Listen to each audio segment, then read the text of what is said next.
তোর হবু বর হাফ প্যান্ট পরে তোকে দেখতে এসেছে। কথাটি বলেই হেসে কুটি কুটি তোরসা। আনিশা খালাতো বোন তোরসার কথায় অবাক হলো। আনিশা এবার সবে ইন্টারে উঠেছে, বিয়ে করার বিন্দু মাত্র ইচ্ছে তার নেই, কিন্তু মায়ের কথার উপর সে কিছু বলতে পারবে না। আর তাই চুপচাপ তৈরি হয়ে গেছে পাত্রপক্ষের সামনে যাওয়ার জন্য। বাড়ির ছোট মেয়ে সে, তার বড় এক ভাই আছে, বাবা জার্নালিস্ট, মা টিচার। আনিশাকে নিয়ে পাত্রপক্ষের সামনে গেল তোরসা। আনিশার মাথায় ঘোমটা দেওয়া, কিন্তু তার মন ছটফট করছে হাফ প্যান্ট পরে থাকা লোকটিকে দেখতে। কে এমন বেক্কেল মার্কা কাজ করেছে তাকে দেখতে চায় আনিশা।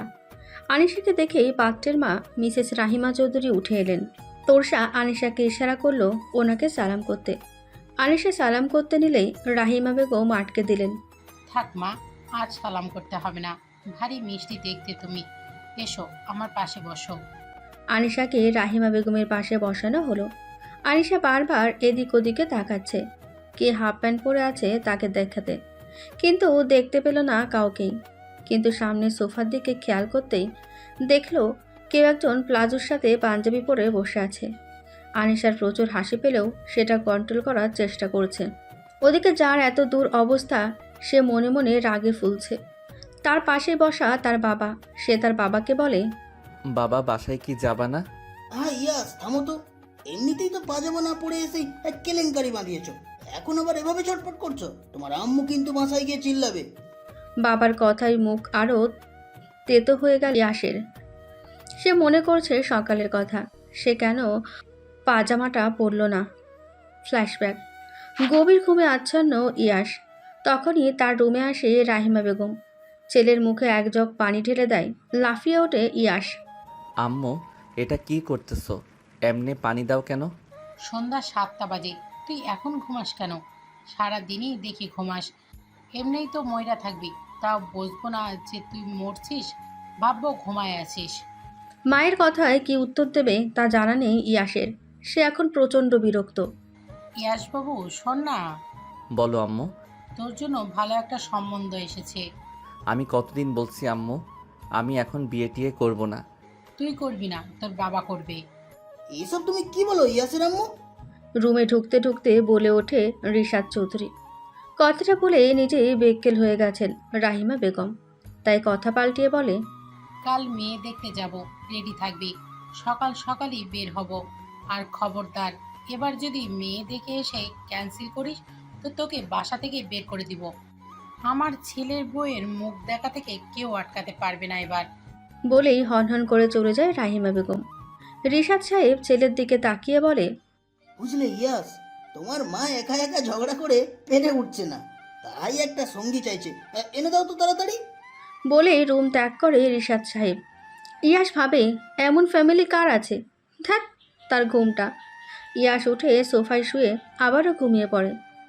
পরের দিন সকাল 11:30, সবাই বাড়ির বাইরে ওয়েট করছে। ইয়াসের বড় ভাই ইরফান, তার বউ ইরা, রাহিমা বেগম, রিশাদ সাহেব সকলেই। কিন্তু বরের কোনো খবর নেই। রাহিমা বেগম রেগে বলেন, এই ছেলের ঘুম কি এই জীবনে ভাঙবে না? ইরফানের বাবা তোমার মতো হয়েছে।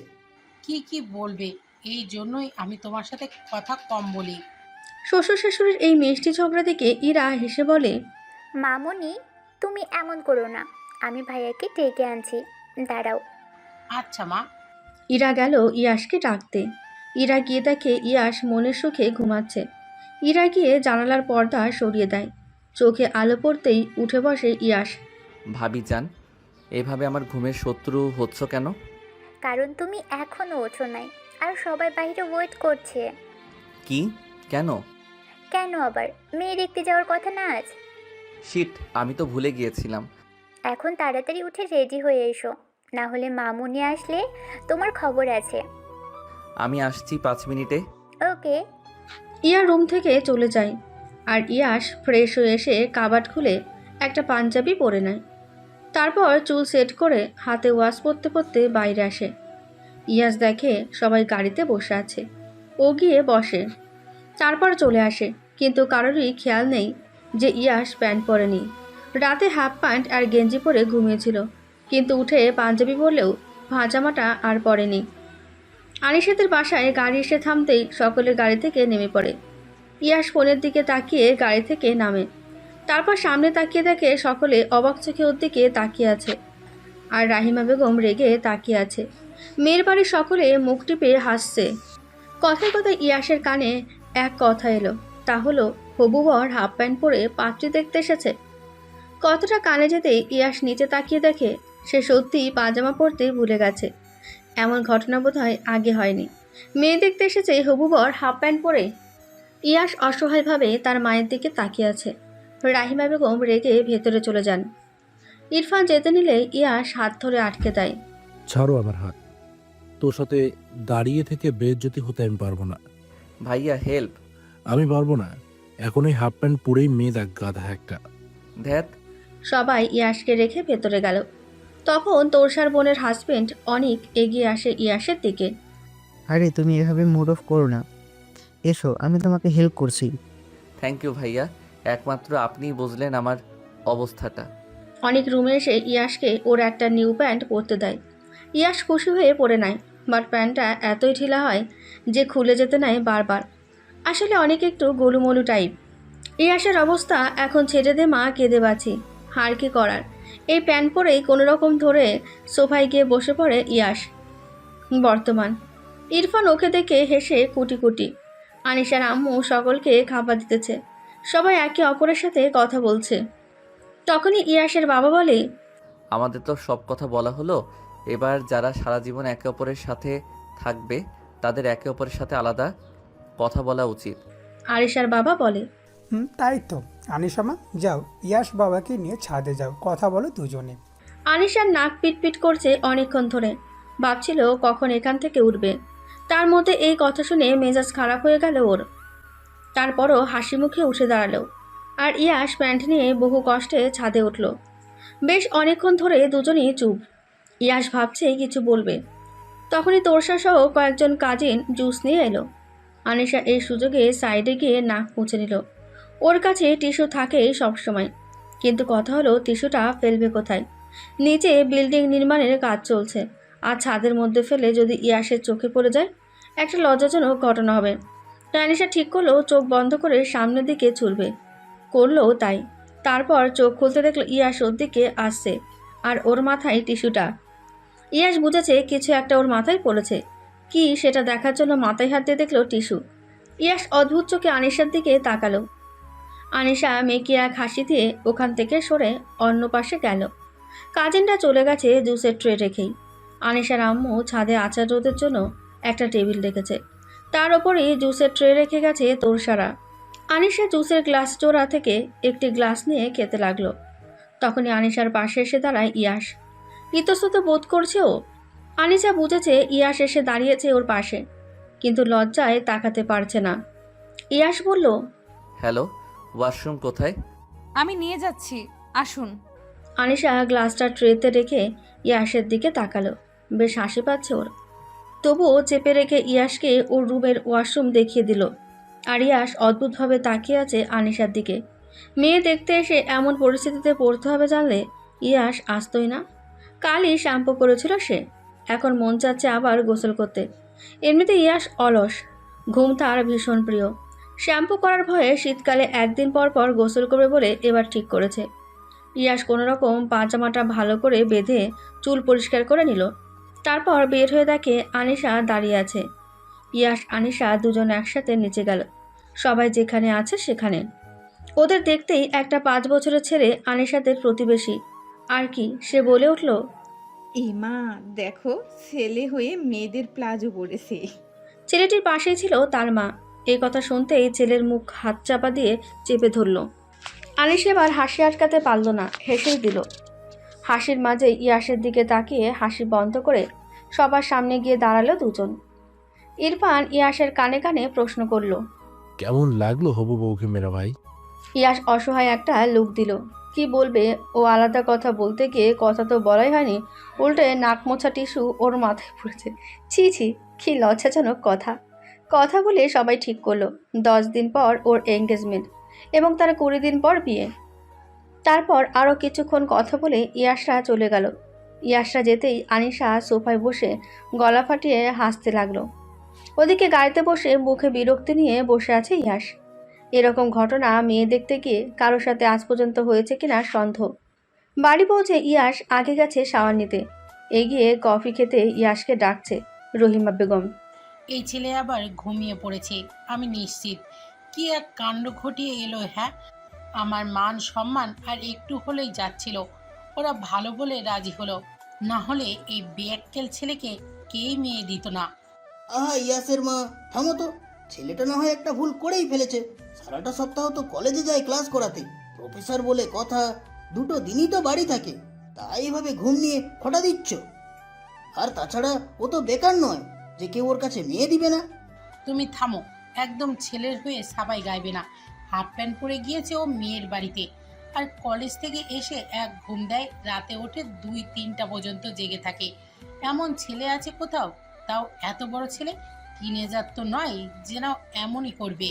বিয়ের আগে একটু এমন করেছে, বিয়ের পর ঠিক হয়ে যাবে, চিন্তা করো না। আর কফিটা দাও, আমি দিয়ে আসছি। হ্যাঁ ধরো, ভালো লাগে না আর। বলে কফি রিশাদ সাহেবের হাতে দেন রাহিমা বেগম। ইয়াশ মাথা মুছতে মুছতে বের হলো। তখনই রিশাদ সাহেব রুমে এলেন। রুমে এসে ছেলেকে বললেন, দরজাটা লাগাও, কিছু কথা বলি, নাহলে তোমার মা শুনলে আবার খেপে যাবে। ইয়াশ বাবার কথায় দরজা লাগিয়ে দিতে দিতে বলল, তোমরা যে এত বড় হইছো, কদিন পর দাদু দিদা হবা, এখনো এভাবে ঝগড়া করো কেন? আমি না, তোর মা করে। ওই মহিলার আমার সাথে শত্রুতা আছে কোনো জন্মের, তারই প্রতিশোধ নিচ্ছে। আম্মু একটু এমন রকচটা হলেও মনের দিকে তো ভালো বাবা। তা তো ভালোই, বিয়ের প্রথম প্রথম ভালোই ছিল। আমার মনে হয় আমার বউ বদলে গেছে। বাবা আচ্ছা বাদ দিচ্ছি, যেটা বলেছিলাম, মেয়ে কেমন দেখলে? ইয়াশের কপালে ঘাম জমতে শুরু করলো রিশাদ সাহেবের কথাই। নিজেকে সামলে নিয়ে বলল, ভালো, তবে ওকে বিয়ে করতে পারবো না বাবা। কেন, মেয়ের কি কোনো সমস্যা আছে? না বাবা, তা নয়, আসলে মেয়ে আমার থেকে ছোট অনেক। খুব বেশি ছোট না। তুমি এবার কলেজে জয়েন করেছো পড়াশোনা শেষ করে, আরও ইন্টারে পড়ে। আর মেয়ে আমাদের পছন্দ, তেমন হলে 2 বছর অপেক্ষা করব। কি দরকার বাবা, বাদ দাও না। আমি বাদ দিলেও তোমার মা দিবে না। তুমি বলবা তোমার মেয়ে পছন্দ না, মা করে দিবে, কারণ তোমার পছন্দতে আম্মুর একটু বিশ্বাস নেই। এমনি বাবাকে ইনডাইরেক্টলি অপমান করতে তুই পারলি ইয়াস? কই অপমান করলাম? আমি শুধু বললাম তুমি এটা বলবা। তোরা আমার ছেলে হয়েও তোর মায়ের পক্ষে কথা বলিস? বাবা কিসের মধ্যে কি বলো? ঠিকই বলি, আমি তোর বিয়েটা পিছিয়ে দেব, কিন্তু এতে আমার লাভ কি? কি চাও তুমি? ড্রেসিং টেবিলের সামনে চুল সেট করতে করতে প্রশ্ন করে ইয়াশ। আজ রাতে তোর মা ঘুমোলে তুই আমাকে একটা বিয়ারের বোতল এনে দিবি। অনেকদিন হলো এগুলো খাই না। হ্যাঁ বাবার কথায় চোখ চড়ক গাছ ইয়াশের। বাবা তোমার না এসব খাওয়া নিষেধ? মাঝে মধ্যে গেলে কিছু হয় না। তুই পারবি কিনা বলতো? ঠিক আছে, তবে জাস্ট 1 গ্লাস, এর বেশি নয়। ওকে। রিশাদ সাহেব খুশি মনে ইয়াশের রুম ত্যাগ করলেন। ইয়াশ বেডে বসে ভাবছে, কার বাবা এমন আজব হয়, ছেলেকে কিনা শর্ত দেয়।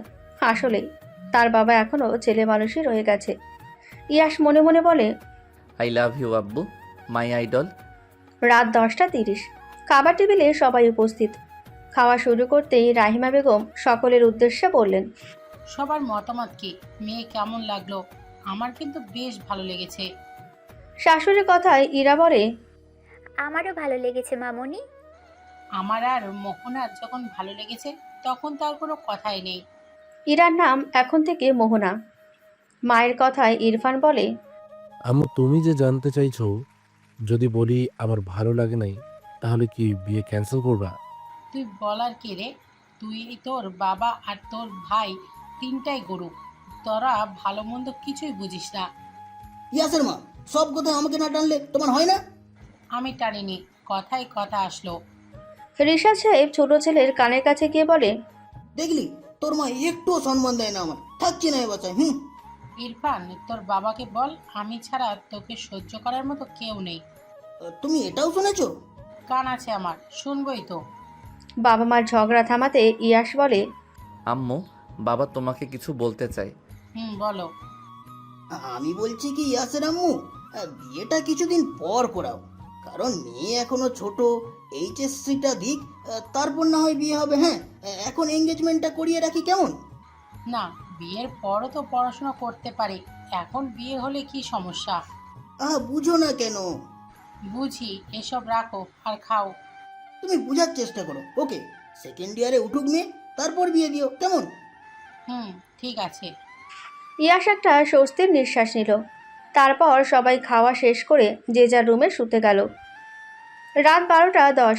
ইয়াশের রুমের দরজা দিয়ে মাথা বের করে উকি দিল। না, কেউ নেই। ইয়াশ গুটি গুটি পায়ে ড্রয়িং রুমে এলো। এসে দেখে রিশাদ সাহেব বসে বসে ঘুমিয়ে পড়েছে। ইয়াশ হাসে। সে তার বাবাকে ভালো করে শুইয়ে দিয়ে রুম থেকে কম্বল এনে গায়ে জড়িয়ে দেয়। বাবা, তুমি এখনো আগের মতোই কিউট আছো। লাভ ইউ বাবা।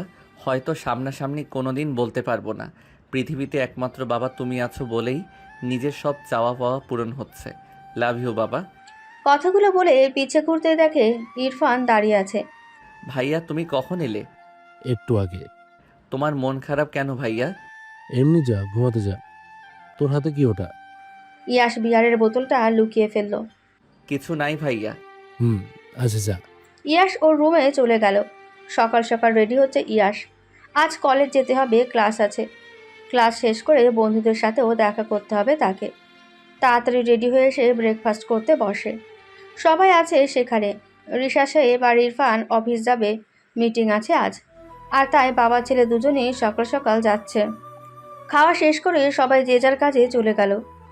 ইয়াশ ড্রাইভিং পারে, তবুও ড্রাইভার নিয়ে এসেছে, কারণ ড্রাইভ করতে ওর আলসেমি লাগে। বেশ কিছুক্ষণ পর কলেজের সামনে এসে গাড়ি থামলো। ইয়াশ নামতেই ওর মুখে কেউ পানি ছুঁড়ে মারল। ইয়াশ সামনে তাকিয়ে থাকে আনিশা। এই মেয়েটাকে দেখার পর থেকেই কুফা লাগছে আমার। এখানে আবার কই থেকে আসলো? আনিশা ওর ফ্রেন্ডের সাথে গল্প করছিল। তখনই রায়শা মানে আনিশার ফ্রেন্ড পানি খাচ্ছিল। আর আনিশা পানির বোতলটা ওর হাত থেকে নিয়ে নেয় টান দিয়ে। যেহেতু বোতলের মুখ খোলা ছিল তাই টান দেওয়ায় পানিটা এসে পড়ে ইয়াশের মুখে। আনিশা ইয়াশকে দেখে অবাক হয়। এ কি মিস্টার হাফ প্যান্ট, আপনি এখানে কেন? কি কি বললে তুমি? যা শুনলেন, বাট আপনি এখানে কেন? আমারও সেম প্রশ্ন, তুমি এখানে কেন? আমি এই কলেজের স্টুডেন্ট, আমি তো থাকবই। আর আমি এই কলেজের টিচার, তো আমিও তো থাকবই। কি? জি। তখনই বেল বাজে। ক্লাসে যাওয়ায় আনিশারা সবাই ক্লাসে যায়। এমন বেজ্জতি? হ্যাঁ, না হয় ভুলে হাফ প্যান্ট পরে গেছিলাম, তাই এভাবে বলবে। হাফ প্যান্ট পরা ছেড়ে দিলাম আজ থেকে। বলে ইয়াশও চলে যায়। আনিশা ক্লাসরুমে বসে ভাবছে, এটা কি করলাম? এখন যদি বাসায় বলে দেয়, থাক, তোরা আমাকে বলবি একবারও? আমরা কি জানতাম নাকি তুই স্যারের সাথে এমনভাবে কথা বলবি? আল্লাহ জানে, ক্লাস নিতে আসলে আবার কি হয় আমি বুঝি না। আমার সাথে ওনার দেখা হলেই কিছু না কিছু আজব হয়। কি হলো শুনি? শুনবি? আনিশা ওর বন্ধুদের সবটা বলে, শুধু এটা বাদে যে ইয়াশ হাফ প্যান্ট পরে গিয়েছিল। ইয়াশের সাথে মুখোমুখি হওয়ার ভয়ে আনিশা ফার্স্ট ক্লাসের পর বাকি ক্লাসগুলো করেনি, যদি ইয়াশের ক্লাস থাকে এই ভয়ে। তবে লাস্ট ক্লাস করবে বলে ক্লাসরুমে এলো। আনিশা আর ওর ফ্রেন্ড রাইসা একসাথে বসেছে। কিছুক্ষণের মধ্যে ক্লাসে ইয়াশ আসে, আর ওকে দেখে আনিশার মুখ হা হয়ে যায়। ইয়াশ সবাইকে বসতে বলে ক্লাস নিতে শুরু করে। আনিশা বই দিয়ে মুখ ঢেকে রেখেছে। ইয়াশ পড়াতে পড়াতে হঠাৎ খেয়াল করে কেউ বই দিয়ে মুখ ঢেকে রেখেছে। ইয়াশ তার সামনে গিয়ে বলে, হেই, তুমি কি নতুন? জানো না কি ক্লাস হচ্ছে? রাইসা আনিশাকে হাতে গুঁতা দিচ্ছে। স্যারের সামনে কিছু বলতেও পারছে না ও আনিশাকে। এদিকে ইয়াশের মেজাজ খারাপ হচ্ছে। ও এবার ধমকের সুরে বলল, এই মেয়ে, কানে শুনো না তুমি? সেই কখন থেকে কথা বলছি, কোনো রেসপন্স নেই। আজব। এবারও আনিশা চুপ। রাইসা বলল, স্যার, আসলে ওর ঠান্ডা লেগেছে তো তাই কানে শুনছে না। কি? ঠান্ডা লাগলে কেউ কানে শুনে না? এমনটা তো আগে শুনিনি। এটা একমাত্র ওরই হয়, আপনি বুঝবেন না। স্ট্রেঞ্জ। রাইসা একটা বলদ মার্কা হাসি দিল। ইয়াশ আবারও পড়ানোতে মনোযোগ দিল। আগের ক্লাসের দেওয়া পড়া সবাইকে ধরছে। এবার আনিশার পালা। ও আগের মতোই বই মুখের সামনে ধরে আছে, যার জন্য ওর মুখ এখনও দেখেনি ইয়াশ। এবার কোনো উপায় না পেয়ে আনিশা বইটা মুখের সামনে থেকে সরিয়ে ভ্যাবা করে কান্না করে দিল। এতে ইয়াশ সহ সবাই শকড। ইয়াশ অবাক হলেও সেটা প্রকাশ না করে জিজ্ঞেস করলো, কি হলো, তুমি কাঁদছো কেন? আনিশা কেঁদেই চলেছে। তুমি কি পড়া করে আসোনি? কাঁদছো কেন? করেছি তো স্যার, আমি পড়া কমপ্লিট করেছি, বাট বাট কি? আমার খালামণি মারা গেছে স্যার। শেষ দেখাটাও দেখতে পারলাম না স্যার। সে কি, কেন? এই যে আপনার ক্লাস, মানে হলো ক্লাস মিস হয়ে যেত, তাই আম্মু নিয়ে গেল না। বলেই কান্না করতে থাকে। এটা দেখে ইয়াসের খারাপ লাগে। ও বলে, আচ্ছা তুমি বসো, কান্না করো না, বাকিরা এক এক করে পড়া বলো। আনিশা বসে পড়ে। আর তখনই রাইসা জিজ্ঞেস করে, তোর খালামণি মারা গেছে আগে বলিসনি তো? মরলে না বলবো। তার মানে? দেখ, আমি আগের ক্লাসটা করতে পারি নাই। ওই দিন খালামণির ছেলের বার্থডে ছিল বলে আসি নাই, তাই পড়াও পাইনি। তোর থেকে নিব মনে ছিল না, আর তাই এইটাই করলাম, না হলে আবার বকা খেতাম। আল্লাহ, তাই বলে তুই এটা বলবি? ছাড়, যদি জেনে যায় সত্যিটা। জানবে না, চুপ কর। কলেজ শেষে বাসায় আসতেই আনিশা দেখে তার খালামণিরা এসেছে। আনিশা তার খালামণিকে দেখেই ঢোক গিলল। ও নো, এখন কি হবে? এই মহিলা এসেছে মানেই আমার মাথা খাবে সারাদিন। আগেই রুমে চলে যাই। আনিশা পা টিপে টিপে রুমে যেতে নিলেই আনিশার খালামণি মিসেস লাবণ্য আনিশার সামনে দাঁড়ায়। আনিশা একটা মেয়েকে হাসি দিল। আরে খালামণি, কখন এলে? একটু আগেই। সামনে তো তোর এঙ্গেজমেন্ট, তাই চলে এলাম। ও তুই কিন্তু আমার দেবরের ছেলেকে বিয়ে করলে পারতিস। কত সুন্দর দেখতে, শুধু একটু মেয়ে বাতিক আছে, তাই বলে কি ও ভালো মেয়ে ডিজার্ভ করে না? নাও, শুরু হয়ে গেছে, পালাই। কি রে, কি ভাবছিস? কিছু না খালামণি, আমি ফ্রেশ হয়ে আসি। বলে আনিশা দৌড়ে রুমে চলে যায়। বিকেল 3:54। আনিশা ঘুম। হঠাৎ হাসাহাসির আওয়াজে ঘুম ভাঙে ওর। উঠে ওড়না গলায় পেঁচিয়ে বাইরে আসে। এসে দেখে এক দাঁতওয়ালি মহিলা পান খেয়ে বিকটভাবে হাসছে। আনিশা এই মহিলাকে রাক্ষসের থেকে কম কিছু মনে হচ্ছে না এই মুহূর্তে, কেননা এই মহিলাই ওর জন্য সম্বন্ধ এনেছিল।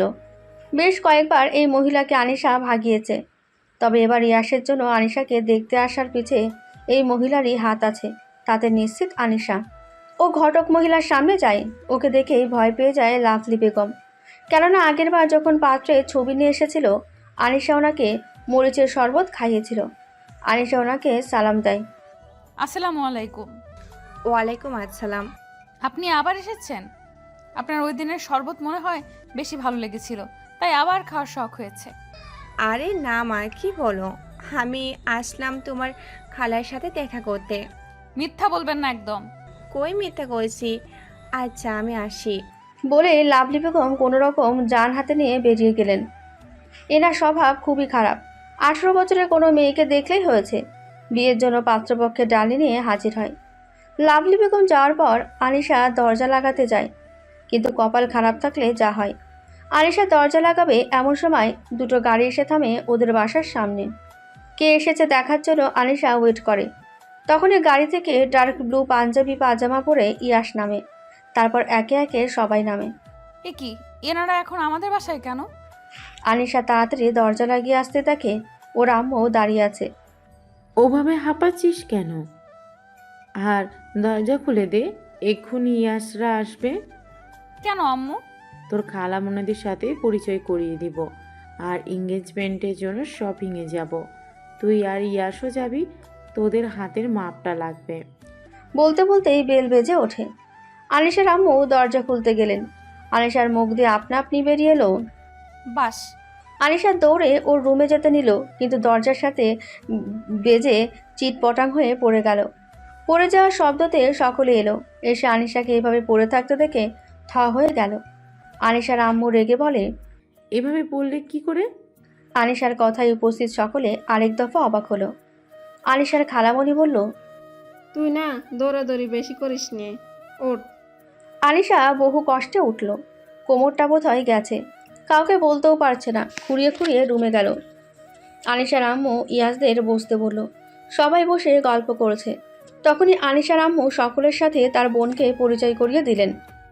ইয়াস মুখ ফুসকে বলে ফেলল, মরা মানুষ জিন্দা হলো কি করে আন্টি? ইয়াসের কথায় আনিশার আম্মু মিসেস মুক্তা বেগম বেশ চমকে ওঠে। এসব কি বলছো বাবা? তোমার বোন মরবে কেন? কেন তা জানি না, তবে আনিশা আজ কলেজে বলল ওর খালা মারা গেছে, তাই ভাবলাম ইনি হয়তো সেই। ছি আপু, তোমার মেয়ে আমার জিন্দা মেরে ফেললো রে। লাবণ্য বেগমের মরা কান্না শুরু হওয়ার আগেই রিফাত সাহেব এলেন। কি হয়েছে? দুলাভাই, আপনার মেয়ে আমাকে মেরে ফেলেছে। মিথ্যা বলার স্বভাব তোমার আর গেল না লাবণ্য। কই, তুমি তো ঠিকই আছো। রিফাত সাহেবের কথায় একটু দমে গেলেন লাবণ্য বেগম। রিফাত সাহেব সকলের সাথে গল্পে মশগুল হয়ে গেলেন আর আনিশার বলা কথাটা কাটিয়ে দিলেন। তবে ইয়াশ এখনও বুঝতে পারছে না আনিশা কেন এমন কথা বলল আজব। বড় অদ্ভুত মেয়ে, তার বউ হতে চলেছে। বিকেলে সকলে শপিং এসেছে। মূলত এঙ্গেজমেন্টের যাবতীয় শপিং আজই করা হবে। ইয়াশ চেষ্টা করছে একবার আনিশার সাথে কথা বলার, কিন্তু সুযোগ করে উঠতে পারছে না। এখন কথা বলাটাও জরুরি। এদিকে আনিশা এড়িয়ে চলার চেষ্টা করছে ইয়াশকে। আমার কোমরের ব্যথা কমে না কেন? এই অবস্থায় আবার আমাকে টেনে এনেছে। খালামুড়ি যে 2 ঘন্টা আগে ঘোরাবে। থুর। ইয়াশ মনে মনে কথাগুলো ভাবতে ভাবতেই হাঁটছিল। তখনই কারোর বুকের সাথে বাড়ি খায়। ওপরের দিকে তাকিয়ে দেখে ইয়াশ। স্যার আপনি? এমন অবাক হচ্ছ যেন আজ প্রথম দেখলে। না মানে তা না, আমি ভয় পেয়ে গেছিলাম। এইভাবে হাঁটছো কেন? ভালো করে হাঁটো। আপনার জন্য আমার কোমর ভাঙছে, আর এখন আসছেন বলতে ভালো করে হাঁটতে। আমি কি বলছিলাম তোমাকে ফ্লোরে নাগিন ডান্স করো? বলে ইয়াশ পকেটে 2 হাত গুজে চলে যায়।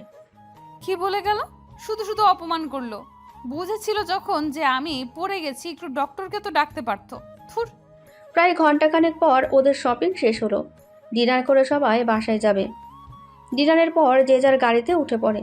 আনিশা দুটো গাড়ির সামনে গিয়ে দেখে জায়গা নেই। আম্মু, তুমি কি আমাকে ফেলে যাবা? কেন এমনটা মনে হয় তোমার? তুমি ইয়াশের সাথে যাবা? কি? তখন লাবণ্য বলে, আরে যা যা, জামাই বাবার সাথে যা, কথা বলবি তোরা, তোদের মধ্যে জড়তা কেটে যাবে। কিন্তু কোনো কিন্তু না, আনিশা যা। আর কি করার, আনিশাকে যেতেই হলো। ইয়াশের গাড়ির সামনে আসতেই বাকি দুটো গাড়ি চলে গেল। মানে এখন স্যার যদি আমাকে মেরে গুম করে দেয়, আমাকে বাঁচানোর জন্য কেউ নেই। আনিশাকে এভাবে দাঁড়িয়ে থাকতে দেখে ইয়াশ বলে, মিস নাগিন, এভাবে দাঁড়িয়ে না থেকে উঠুন, এমনিতেই লেট হয়ে গেছি আমরা। আনিশা উঠল। ইয়াশ চুপচাপ ড্রাইভ করে যাচ্ছে। আনিশাও চুপ। বেশ কিছুক্ষণ পর গাড়ি চলতে চলতে থেমে গেল। আনিশা প্রায় ঘুমিয়েই পড়েছিল, তাই চমকে উঠে জিজ্ঞেস করলো, কি হলো স্যার? বুঝলাম না, দাঁড়াও, নেবো না দেখছি। ইয়াশ নামলো দেখতে। আনিশা গ্লাস নামিয়ে জিজ্ঞেস করলো, কি হয়েছে স্যার? যা হওয়ার তাই হয়েছে। কুফা সাথে নিয়ে আসছি, 2টা টায়ার গেছে। কি? এখন যাব কিভাবে? জানি না আমি। স্যার কি হলো, আপনি এমন রিয়াকশন দিচ্ছেন কেন? তুমি স্যার ডাকা অফ করো। স্যার শুধু কলেজে আর বাহিরে। বাহিরে কি? ইয়াশ কিছু বলতে গিয়েও থেমে গেল। মনে মনে নিজেকেই বলল, কি হয়েছে তোর ইয়াশ? কি বলতে যাচ্ছিলি যে তুই ওর হাজবেন্ড? সিরিয়াসলি, এখনো বিয়েও হয়নি, আর তুই তো এই বিয়েই করতে চাস না? মাথা গেছে তোর? ও স্যার। বলো। কাব্য বুক করুন একটা। নেটওয়ার্ক নেই এখানে, ফাঁকা হাইওয়ে একটা। মানে এখানে আপনি যদি আমাকে মেরে গুম করে দেন, কেউ আমায় খুঁজে পাবে না? ইয়াশ কি উত্তর দেবে ওর জানা নেই। এমন টাইমে কেউ এগুলো কিভাবে ভাবতে পারে।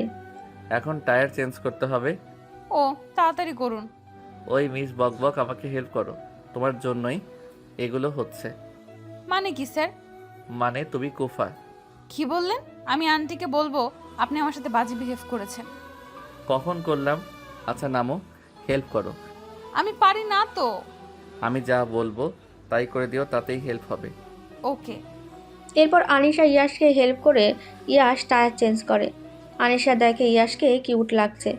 মনে মনে আনিশা বলে, স্যার তো মাশাল্লাহ অনেক কিউট, তাতে আমার কি, স্যার তো স্যারই। আনিশাকে ভাবতে দেখে ইয়াশ বলে, এই যে মিস, চলুন। আনিশা গাড়িতে উঠলো। ইয়াশও। বাসায় পৌঁছাতে পৌঁছাতে আনিশা আবার ঘুমিয়ে পড়ে। ইয়াশ ওকে ডাকে, কিন্তু ওঠে না। এ তো আমার থেকে বড় কুম্ভকর্ণ। ইয়াশ আনিশার আম্মু আর বাবাকে ফোন করে পরে ওরা এসে আনিশাকে নিয়ে যায়। ইয়াশ ওর বাসায় চলে যায়। কয়েকদিন পর ওদের এঙ্গেজমেন্ট হয়ে যায়। কলেজের কেউ এখনও জানে না ইয়াশ আনিশার উডবি হাজবেন্ড, শুধু আনিশার ফ্রেন্ডরা জানে। এঙ্গেজমেন্টের 3 দিন পর একদিন রাত 12:02 আনিশা ইয়াশকে ফোন করে। 13 বার ফোন করার পর ইয়াশ ফোন ধরে। হ্যালো স্যার আপনি কি বেঁচে আছেন? আনিশার কথায় ইয়াশ একবার ফোন স্ক্রিনে দেখল, তাতে বড় করে লেখা মিস কুম্ভকর্ণ। তুমি কি এত রাতে আমাকে এটা বলতে কল দিয়েছো আনিশা? না স্যার, কালকে দেখা করতে পারবেন?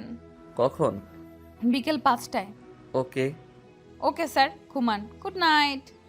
ইয়াশ আবারও ঘুমিয়ে পড়ল। আনিশা কল কেটে গেম খেলতে লাগলো। পরের দিন আনিশা সকাল সকাল উঠে রেডি হয়ে কলেজে গেল। আজ অবশ্য আনিশার কলেজে যাওয়ার ইচ্ছে ছিল না, মায়ের কথাতেই রাজি হওয়া। আনিশা কলেজ শেষ করে কলেজের কাছেই এক রেস্টুরেন্টে গেল। ইয়াশের অপেক্ষা করতে লাগলো। আজ ইয়াশের সাথে আনিশার দেখা হয়নি, ওর ক্লাস ছিল না। ইয়াশের জন্য কফি শপে ওয়েট করছে আনিশা। আনিশার মেজাজ খারাপ হচ্ছে এখন, কারণ 5টা 23 বাজে, ইয়াশের খোঁজ নেই। অবশেষে 5টা 30-এ ইয়াশ আসে। সরি, একটু লেট হয়ে গেল। ও একটু, পুরো 30 মিনিট লেট আপনি। আপনার ওয়েট করতে করতে ঘুম পেয়ে গেছে। কুম্ভকর্ণ? কি? কিছু না। শুনুন যা বলছিলাম, হুম। আমি এই বিয়ে করতে চাই না। আমিও চাই না। আপনি তো চাইবেনই না, কত সুন্দর সুন্দর ললনা আছে কলেজে, ওদের সাথে লাইন মারবেন? নাউজুবিল্লাহ। ঢং করবেন না, আমি জানি সবটা। জীবনে ঘুমের থেকে বেশি ভালো কাউকে বাসিনি। ওমা, এমন করার কিছু হয়নি। আপনি আপনার বাড়িতে বলুন বিয়ে ক্যান্সেল করতে। আমি পারবো না। আজব বলেন না। না, আম্মু আমাকে খেয়ে ফেলবে, তুমি বলো। আরে বাহ, আপনি তো ভালোই। হ্যাঁ, নিজে মায়ের ভয়ে বলতে পারবেন না, এদিকে আমাকে বলতে বলছেন। তোমারও সেম কাহিনী? তো এখন পালাবো। কি? কার সাথে? আপনার সাথে। মানে কি? আমি পালাবো কেন? পালাবেন আমার সাথে, আর সবাই ভাবে অন্য কারোর সাথে পালিয়েছেন, তাতে আমাদের বিয়েটা ক্যান্সেল। তোমার সাথে কেন পালাবো? অন্য কেউ আছে পালানোর? না তো। তো প্ল্যান অনুযায়ী কাজ শুরু। ওকে ওকে। 15 দিন পর আজ গায়ে হলুদ ইয়াশ আনিশার। আনিশার ফোনে কলের ওপর কল আসছে, ধরার নাম নেই, কারণ আনিশা ঘুমে ব্যস্ত। আনিশার আম্মু রুমে এসে দেখে ফোন বাজছে। আনুমা উঠো, দেখো তোমার ফোন বাজছে। আনিশার হুঁশ নেই। আনু? হ্যাঁ আম্মু। ফোন বাজছে। ও হ্যাঁ হ্যাঁ। আনিশা ফোন রিসিভ করলো। আনিশার আম্মু ফুলের ডালা নিয়ে রুম থেকে চলে গেল। ফুলগুলো সব আনিশার রুমে রাখা হয়েছে। আনিশা দরজা লক করে কথা বলা শুরু করে। হ্যালো। কি, কখন থেকে কল করছি? ঘুমাচ্ছিলাম। বাহ, আমি আছি চিন্তায়, আর মহারানী ঘুমায়। খোটা দিলেন? না। আচ্ছা, তো শুনুন, আমি গায়ে হলুদের পর আপনার বাসার বাইরে ওয়েট করবেন, আমি আসব। ওকে, কি কি করা লাগবে এই জীবনে কে জানে। কিছু বললেন? না। আনিশা কল কেটে ফ্রেশ হয়ে রেডি হয়ে নিল। তারপর গার্ডেনে গেল, সেখানে গায়ে হলুদ হবে। বেশ মজা করেই গায়ে হলুদের অনুষ্ঠান শেষ হলো। আনিশা গোসল করে হলুদ লং গাউন পরে নিল। তারপর একটা ওড়না দিয়ে মুখ ঢেকে সবার চোখ এড়িয়ে বাসা থেকে বের হলো। সন্ধ্যা 7টা 25। বাইক পিছনে বসে আছে আনিশা, ফুল স্পিডে বাইক চালাচ্ছে ইয়াশ। ওদের পেছনে দুটো গাড়ি, একটাই আনিশার বাবা মা, অন্যটাই ইয়াশের। জোরে চালান স্যার, ধরা পড়লে যদি দেখে একে অপরের সাথে পালাচ্ছি তাহলে কি হবে ভাবতে পারছেন? সেটা তোমার প্ল্যান করার আগে ভাবা উচিত ছিল। আপনিও তো না করেননি। আমার দোষ? তখনই পেছন থেকে চিল্লিয়ে আনিশার বাবা বলে উঠল, মা দাঁড়াও, আমাদের কথা শোনো, সব রেডি, কাল বিয়ে। আজ এভাবে পালাবে, সমাজে মুখ দেখাবো কি করে? তার পেছনের গাড়ি থেকে ইয়াশের মা বলছে, ইয়াসের বাচ্চা, তুই আমার সামনে আয়, চর মেরে দাঁত ফেলে দিব। তুই কোন চুড়েলের সাথে পালাচ্ছিস? আমার কত সুন্দর বৌমা তোর জন্য অপেক্ষা করছে, রাত পার হলে তোদের বিয়ে। ফ্যামিলির কথা শুনে ইয়াশ আনিশা একে অপরের দিকে তাকালো। স্যার, ওরা যদি জানে আমরা একে অপরের সাথে পালাচ্ছি তখন? তোমার জন্য জীবনটা তেজপাতা হয়ে গেল। এমনি কোফা বলি না। কি? চুপ। ইয়াশের ধমকে আনিশা চুপ হয়ে গেল। শিট। কি হলো স্যার? পেট্রোল শেষ হয়ে যাবে কিছুক্ষণের মধ্যে। কি? এখন কি হবে? গণধোলাই খাবো। আমি খাবো না, আপনি খেলে খেতে পারেন, আমার কিউট কিউট হাত পা। আরে মেরি মা, চুপ। একটু পরেই বাইক থেমে গেল। গাড়ি দুটো প্রায় কাছে চলে এসেছে। স্যার কি করব? পালাও। আনিশার হাত ধরে নিয়ে দৌড়াতে লাগলো ইয়াশ। দৌড়াতে দৌড়াতে দুজন একটু দূরে একটি বাড়ি দেখতে পেল। ওরা গিয়ে সেই বাড়িতে নক করলো। বেশ কিছুক্ষণ পর এক মাঝবয়সী মহিলা বেরিয়ে এলো। কি আপনারা? ইয়াশ বলল, আমি ইয়াশ ও আনিশা। আমাদের গাড়ি খারাপ হয়ে গেছে, আজকের জন্য থাকতে পারি? আপনারা কি স্বামী স্ত্রী? ভিতরে ঘর থেকে মাঝবয়সী এক লোক প্রশ্নটি করতে করতে বেরিয়ে এলো। ইয়াশ উত্তর দেওয়ার আগেই আনিশা বলল, না, আমরা আনমেরিড। তখন মহিলাটি বলল, না না, তাহলে থাকতে দিতে পারবো না। ইয়াশ মহিলাটিকে বোঝাতে বোঝাতে বলল, দেখুন, জাস্ট 2 ঘন্টা থাকতে দিন, তারপর আমি আমার ফ্রেন্ডকে কল করছি, ও গাড়ি নিয়ে আসবে। লোকটি তখন বলল, তোমাদের সম্পর্কটা কি? আনিশা বলল, হবু জামাই বউ। লোকটির মুখ হা হয়ে গেল। বলল, বিয়ে থেকে পালাচ্ছ? মীরার বাবা, আমার সুবিধা লাগছে না, পুলিশ কল করো। ইয়াশ লোকটির হাত ধরে বলল, না, এমনটা করবেন না। ওর বাবা আমাদের বিয়ে মানবে না বলে পালিয়ে এসেছি। এখন পুলিশ কল করলে ওকে হারিয়ে ফেলবো। ইয়াশের কথা শুনে লোকটির মায়া হলো, ওদের ভিতরে যেতে দিল। তোমরা কোনো চিন্তা করো না, একবার বিয়ে করে ফেলো, পরিবার লোকজন মানতে বাধ্য। আঙ্কেল, করব বিয়ে। করবে কি, আমি আছি না। আর একদম লুকিয়ে এমন করে থাকার দরকার নেই, এসো আমার সাথে। কোথায়? চলো, গেলেই দেখতে পাবে। ওকে। ইয়াশ কথা বলে আনিশার দিকে তাকালো।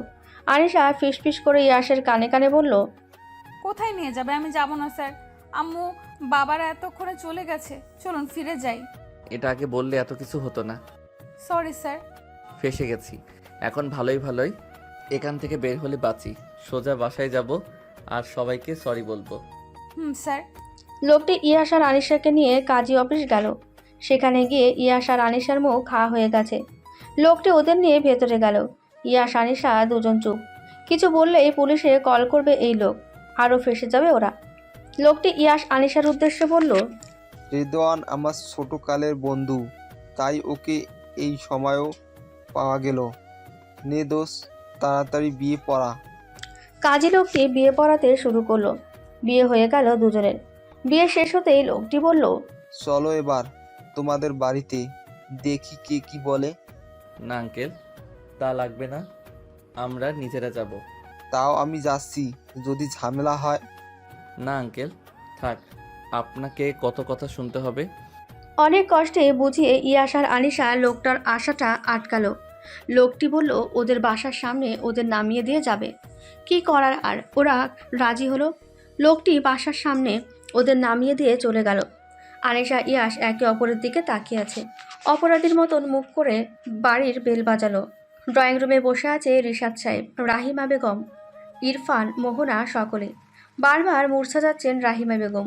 রিশাদ সাহেব এবার রেগে বলল, হয় জ্ঞানে থাকো, না হলে অজ্ঞান হয়ে থাকো। এই বারবার মরতে যাচ্ছ কেন? তুমি আমার ছেলেকে এনে দাও, আমার বৌমার কি হবে? কথা বলা শেষ না হতেই রাহিমা বেগম আবারও মূর্ছা গেলেন। এবার রিশাদ সাহেবের মেজাজ আরও খারাপ হচ্ছে। ইরফান, এই মহিলার মাথায় পানি ঢাল। মোহনা, আমার মাথায় পানি ঢালো, আমি ডক্টরকে ফোন দিচ্ছি। আনিশার বাবা মা ও ইয়াশের বাসায় আছে। আনিশার বাবা মা এখনও বলেনি যে আনিশাও পালিয়েছে। ইয়াশ পালিয়েছে শুনেই রাহিমা বেগম 3 বার মূর্ছা গেলেন। আনিশাও পালিয়েছে শুনলে না জানি কি হয়, এই জন্য আনিশার বাবা মা এটা বলেনি। বেল বেজে উঠল হঠাৎ। মোহনা গিয়ে দরজা খুলে দিল। পেছন থেকে ইয়াশের বাবা বলল, কে এসেছে? বৌমা। বাবা, ইয়াশ এসেছে। কথাটা বলতে দেরি, রিশাদ সাহেবের দৌড়ে দরজার সামনে আসতে দেরি হয়নি। দরজার সামনে আসতেই থ হয়ে গেলেন রিশাদ সাহেব। আয়েশার বাবা মাও এগিয়ে এলো। সকলে থ হয়ে ওদের দেখছে। রিশাদ সাহেব চেঁচিয়ে বললেন, এসব কি ইয়াস? আর বৌমা, তুমি ওর সাথে? নিশ্চয়ই ওকে রাস্তা থেকে এনেছো। কই যাচ্ছিল? আমার জুতা কই? নিয়ে আসো তো কেউ, ওকে কয়েকটা বাড়ি দেই। বাবা, ইয়াশকে বলতে না দিয়ে ইরফান বলল, বাবা, আমাদের উচিত ভিতরে গিয়ে কথা বলা। এভাবে বাহিরে দাঁড়িয়ে কথা বললে প্রতিবেশীরা কি ভাববে? সকলে ভেতরে এলো। রাহিমা বেগম বসে আছেন। রিশাদ সাহেব রাহিমা বেগমকে বসে থাকতে দেখে বললেন, একই, এই মহিলা দেখি জ্ঞানে আছে। ও মা গো। আনিশার বাবা বলেন, বিআই মশাই, এখন ঝগড়া রাখুন, শুনি আগে কি হয়েছে। ঠিক আছে, কিন্তু সব শোনার আগেই যদি এই মহিলা আরেকবার মূর্ছা গিয়ে আমার বুকে ধরফরানি বাড়িয়ে দেয়, তাহলে কিন্তু বাড়ি ত্যাগ করবো আমি। হ্যাঁ। সে কি? আহা, বিআই মশাই বসুন, নিন পানি খান। রিশাদ সাহেব পানি খেয়ে নিলেন। ইয়াশকে উদ্দেশ্য করে ইরফান সর্বপ্রথম প্রশ্ন করল, কি হয়েছিল তোর? এভাবে বাড়ি থেকে পালালি কেন, তাও আবার বিয়ের আগের দিন? আসলে ভাইয়া হয়েছে কি, কি হয়েছে? আবার নিশ্চয়ই কোনো মেয়ে নিয়ে কাহিনী আছে। সব বাপের স্বভাব পেয়েছে। রাহিমা বেগমের কথায় তেলে বেগুনে জ্বলে উঠলেন রিশাদ সাহেব। রেগে বললেন, সব বিষয়ে আমার দোষটা নাকি তুমি বাদ দিবে রহিমা? রাহিমা বেগম মুখ ঘুরিয়ে নিলেন। তার অভিমান হয়েছে এই মুহূর্তে ছেলের ওপর।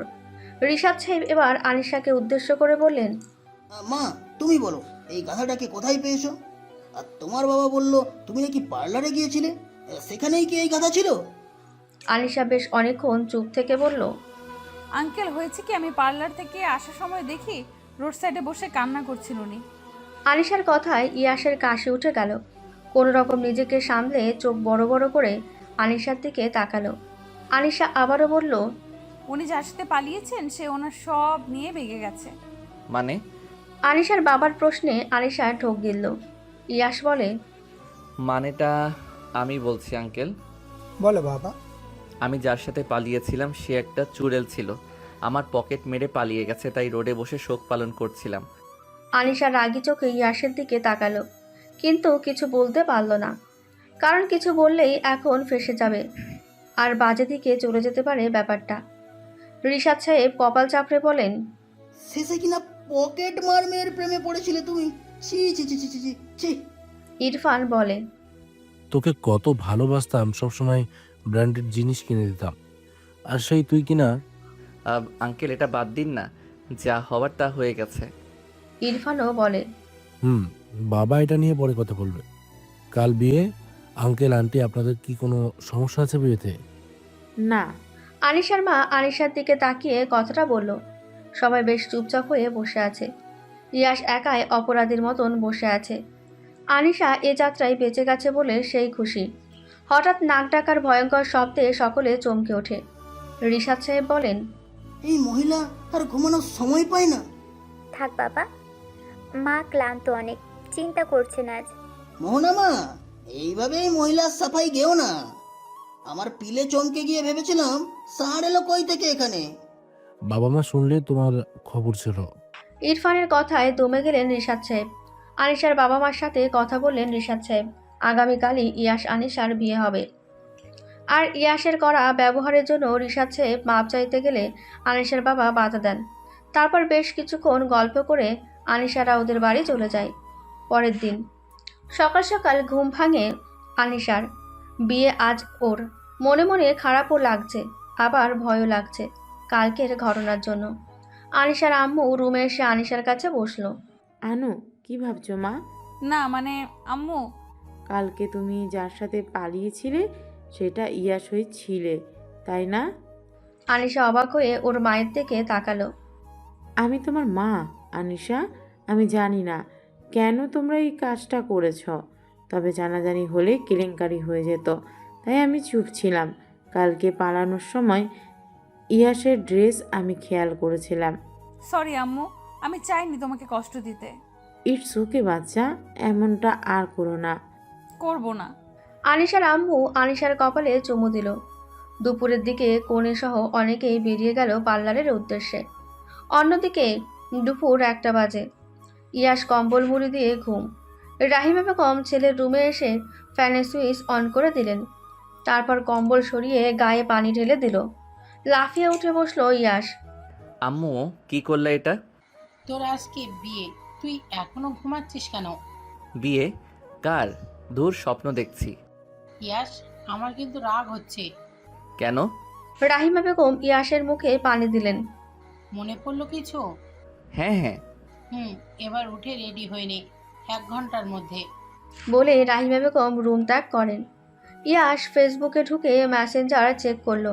না, কোনো নিউ মেসেজ নেই। ইয়াস রেডি হতে চলে গেল। বিকেলে 3:45। বরযাত্রী এলো। সব রিচুয়ালস কমপ্লিট করে ইয়াসরা ভেতরে গেল। আনিশাও পার্লার থেকে চলে এসেছে। সকলে গল্প করেছে। তখনই কাজী এলো। ইয়াশ আর আনিশার মাঝে একটি পর্দা দেওয়া, তাই কেউ কারো মুখ দেখতে পারেনি এখনো। কাজীকে দেখার জন্য দুজনের সামনে তাকালো। কাজী আর কেউ না, রেদওয়ান। ইয়াশ আনিশা দুজনে একসাথে বলল, নো। কাজীকে দেখে দুজন এমন করে চিল্লিয়ে উঠল যে সবার নজর এখন ওদের দিকে। রাহিমা বেগম বললেন, ষড়ের মতো চেঁচাচ্ছিস কেন? ইয়াশের মুখ চুপসে গেল। আনিশার আম্মু রিমা বেগম আনিশার দিকে রেগে তাকাতে আনিশার মুখও চুপসে গেল। রেদওয়ান নিজের চশমা ঠিক করতে ব্যস্ত। কাল রাতে তার বাসায় চোর এসেছিল। চোর ধরতে যাওয়ার সময় তার চশমা ঠাস করে নিচে পড়ে গেছে। তারপর থেকে সে বেশ ভালো করে চশমাটাকে দেখছে। এখন তার কাছে চশমা কেনার টাকা নেই, মাসের শেষ, তাই এটাই তার শেষ সম্বল। রেদওয়ান চশমা ঠিক করে সামনে তাকাতেই মুখ হাঁ করে ফেলে। সে এটা কি দেখছে? যাদের বিয়ে দিয়েছিল আগামীকাল, তারা আজ আবারও বিয়ে করছে।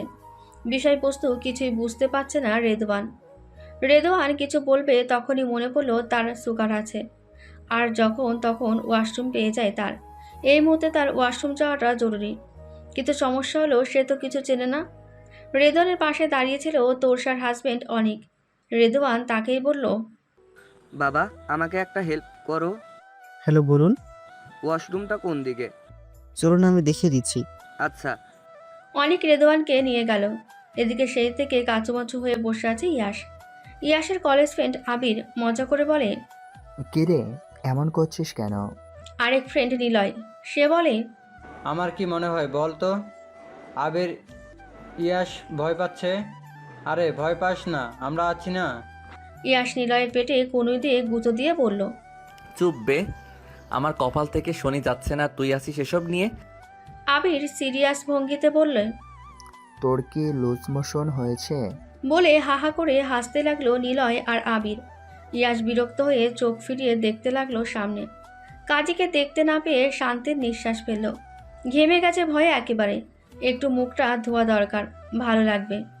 ইয়াশ আবিরের হাত ধরে নিচু করিয়ে কানে কানে কি জানি বলে। তখন আবির ওকে নিয়ে বিয়ের আসর থেকে সাইডে আসে। বল কি হয়েছে? বিয়ের আসর থেকে চলে এলি কেন? দোস্ত, আমি ওয়াশরুমে যাব, তুই একটু এদিকটা ম্যানেজ করিস। ওহ, ওকে। ইয়াশ ওয়াশরুমের দিকে গেল। ইয়াশ শেরওয়ানির হাত ফোল্ড করতে করতে ওয়াশরুমে ঢুকতেই এক চিৎকার দিল। রুমের দরজা সাউন্ডপ্রুফ হওয়াতে বাইরে আওয়াজ যায়নি। ছি ছি ছি, আপনি কি দরজা লক করতে পারেন না? নাউজুবিল্লাহ। রেদওয়ান রেগে চোখের চশমা ঠিক করতে করতে বলল, তুমি দেখি নিজে ভুল করে আমাকেই দোষ দিচ্ছ। বলি এই ছোকরা, তুমি কিছু দেখোনি তো? সব দেখেছি, বাহিরে গিয়ে সবাইকে বলবো। কি বলবে তুমি? যা দেখেছি। আয় হায়, না এটা করো না, আমার এটা সম্মান আছে। ওকে বলবো না, তবে একটা শর্ত আছে। কি সত্য? আমি আর আনিশাকে কালকে আপনি দেখেছেন এবং বিয়ে পড়িয়েছেন, এই কথা যেন কেউ না জানে। ও মা, কেন বলবো না? তোমার এখন বিয়ে করেছো, তাহলে কাল অমন করে মিথ্যা বললে কেন? সেটা আমি আপনাকে পরে বুঝিয়ে বলবো। এখন যা বলছি তাই করুন, না হলে আমি গেলাম বলতে এখনই যা দেখেছি। না, আমি কাউকে কিচ্ছু বলবো না। থাকুন, হালকা হয়ে আসি। বলে ইয়াশ রুম থেকে বেরিয়ে অন্য ওয়াশরুমে গেল। রেদওয়ান ঘাম মুছে নিল। রিফাত সাহেব এবার বিরক্ত হচ্ছেন। কাজীকে সবাই খুঁজে চলেছে, তার খোঁজ নেই, গেল কই? অনেক এক সাইডে দাঁড়িয়ে কাটলেট খাচ্ছিল। তোরসা এসে বলল, তুমি এখানে খাচ্ছ, ওদিকে এক কাণ্ড হয়ে গেছে। কি হলো? কাজীকে পাওয়া যাচ্ছে না। না পাওয়ার কি আছে, উনি তো ওয়াশরুমে গিয়েছেন। কাটলেট মুখে দিতে দিতে বলল অনেক। তোরসা ঝাঁঝালো কণ্ঠে বলে উঠল, তুমি জানো তাহলে এতক্ষণ বলনি কেন? সবাই চিন্তায় কি অবস্থা? তুমি কি আগে আমাকে জিজ্ঞেস করেছিলে যে বলবো? খাওয়ার মাঝে জ্বালিও না। তোমার সাথে কথা বলাই বেকার। তোরসা চলে গেল।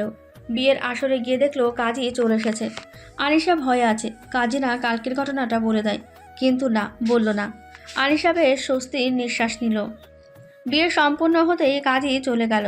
এরপর আনিশার কাজিনরা বেশ মজা করলো। এবার এলো বিদায়ের পালা।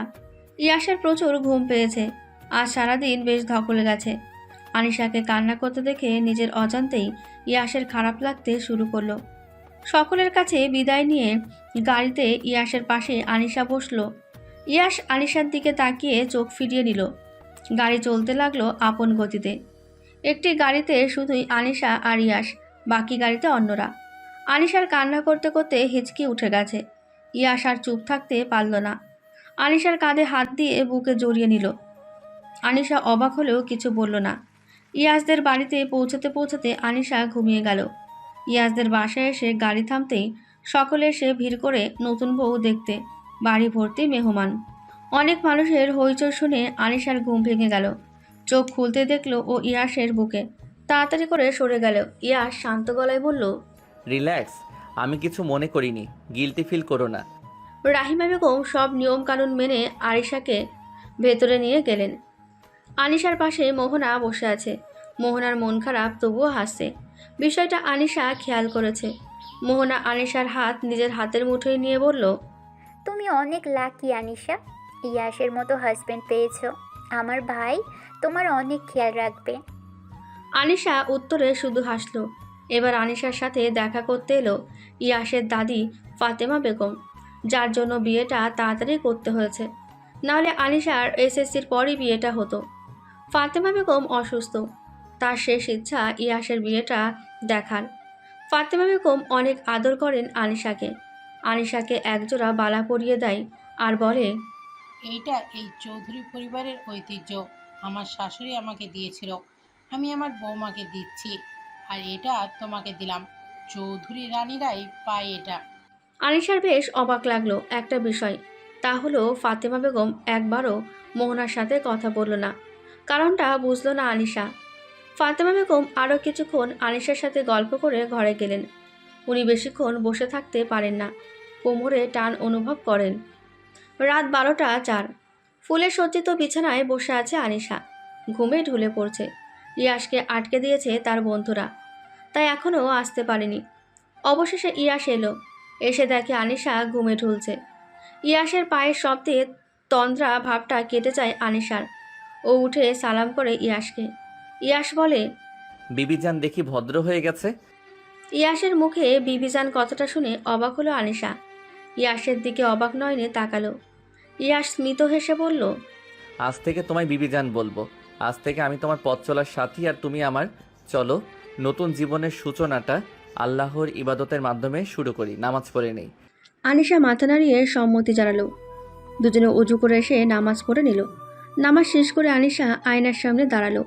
পরনে হালকা আকাশি রঙের কামিজের সাথে সাদা পাজামা, সাদা ওড়না। নিজেকে নিজের কাছে অন্যরকম লাগছে আজ। কারণ কি? বিয়ের পর কি সত্যি তবে মেয়েদের পরিবর্তন হয়? আকাশ কুসুম ভাবনার ছেদ পড়ে কারো চিৎকারের আওয়াজে। ইয়াস ফোনে কি যেন করছিল। চিৎকারের আওয়াজে ইয়াস আনিশা দুজন একসাথে রুম থেকে বের হলো। চিৎকারের আওয়াজ এসেছে ইরফানের রুম থেকে। দ্রুত সেখানে গিয়ে পা থমকে যায় আনিশার। মোহনার হাত দিয়ে রক্ত পড়ছে, নিচে পড়ে আছে ও। ইরফান রুমে এসে এই দৃশ্য দেখে চিৎকার করছে। মোহনাকে হসপিটালে নিয়ে যাওয়া হয়েছে। অপারেশন থিয়েটারের সামনে পায়চারি করছে ইরফান। ইয়াস, রিশাদ চৌধুরী দুজনে বসে আছে। রিশাদ সাহেব হার্টের রোগী। বেশি চিন্তা করলেই কিছু একটা হয়ে যেতে পারে ওনার। বেশ কিছুক্ষণ পর ওটি থেকে ডক্টর বের হলো। সকলে ছুটে এলো ডক্টরকে দেখে। ডক্টর রাফিন মাথা নিচু করে বললেন, I am sorry, she is no more. ডক্টরের বলা এই কথা শোনার সাথে সাথেই ইরফান ফ্লোরে বসে পড়ল। বড্ড ভালোবাসতো ও মোহনাকে। কেন এমনটা করলো অজানা সকলের কাছে। ইয়াস নিজেও বুঝতে পারছে না হঠাৎ কি এমন হলো যে ওর ভাবি এমন একটা কাজ করলো। এদিকে বাসায় রাহিমা বেগম চিন্তায় দুবার মূর্ছা গিয়েছেন। আনিশা কোনোরকম ওনাকে সামলিয়েছে। আনিশা রাহিমা বেগমের পাশে বসেছিল। তখনই ইয়াসের ফোন আসে। আনিশা কল রিসিভ করতেই ইয়াস বলে, তুমি কি আম্মুর সামনে আছো? হ্যাঁ, কেন? ভাবি কেমন আছে? বলছি একটু সাইডে যাও আম্মুর। আনিশা ফোন নিয়ে বারান্দায় গেল। হ্যাঁ বলুন। ভাবি আর নেই। এই কথা শুনে আনিশার মাথায় বাজ পড়ে। কি শুনছো? আনিশার মাথা ঘুরতে শুরু করে। আপনি কি বলছেন? যা সত্য তাই বলছি আনিশা। আম্মুকে কিভাবে বলবো আমি জানি না। ভাইয়া ভেঙে পড়েছে, বাবা সামলাচ্ছে, আমরা বাসায় আসছি। আম্মুকে বোঝানোর চেষ্টা করো। বলে ফোন কেটে দেয় ইয়াস। চোখের পানি কনুই দিয়ে মুছে ভাইয়ের কাছে যায়। ইরফানের কাঁধে হাত দেয়। ইরফান ইয়াসের দিকে তাকিয়ে ওকে জড়িয়ে ধরে কান্না করে দেয়। মোহনা কেন এমনটা করলো ইয়াস? কি হয়েছিল ওর? আমাকে কেন বললো না কিছু? আমি কি করেছিলাম? ইরফান প্রলাপ বকছে। ইয়াসের নিজের চোখে পানি চিকচিক করছে, কিন্তু কাঁদতে পারছে না। সে কান্না করেছে ইরফান আরও ভেঙে পড়বে। ভোর রাতের দিকে মোহনার লাশ নিয়ে বাড়ি ফিরল ইয়াসরা।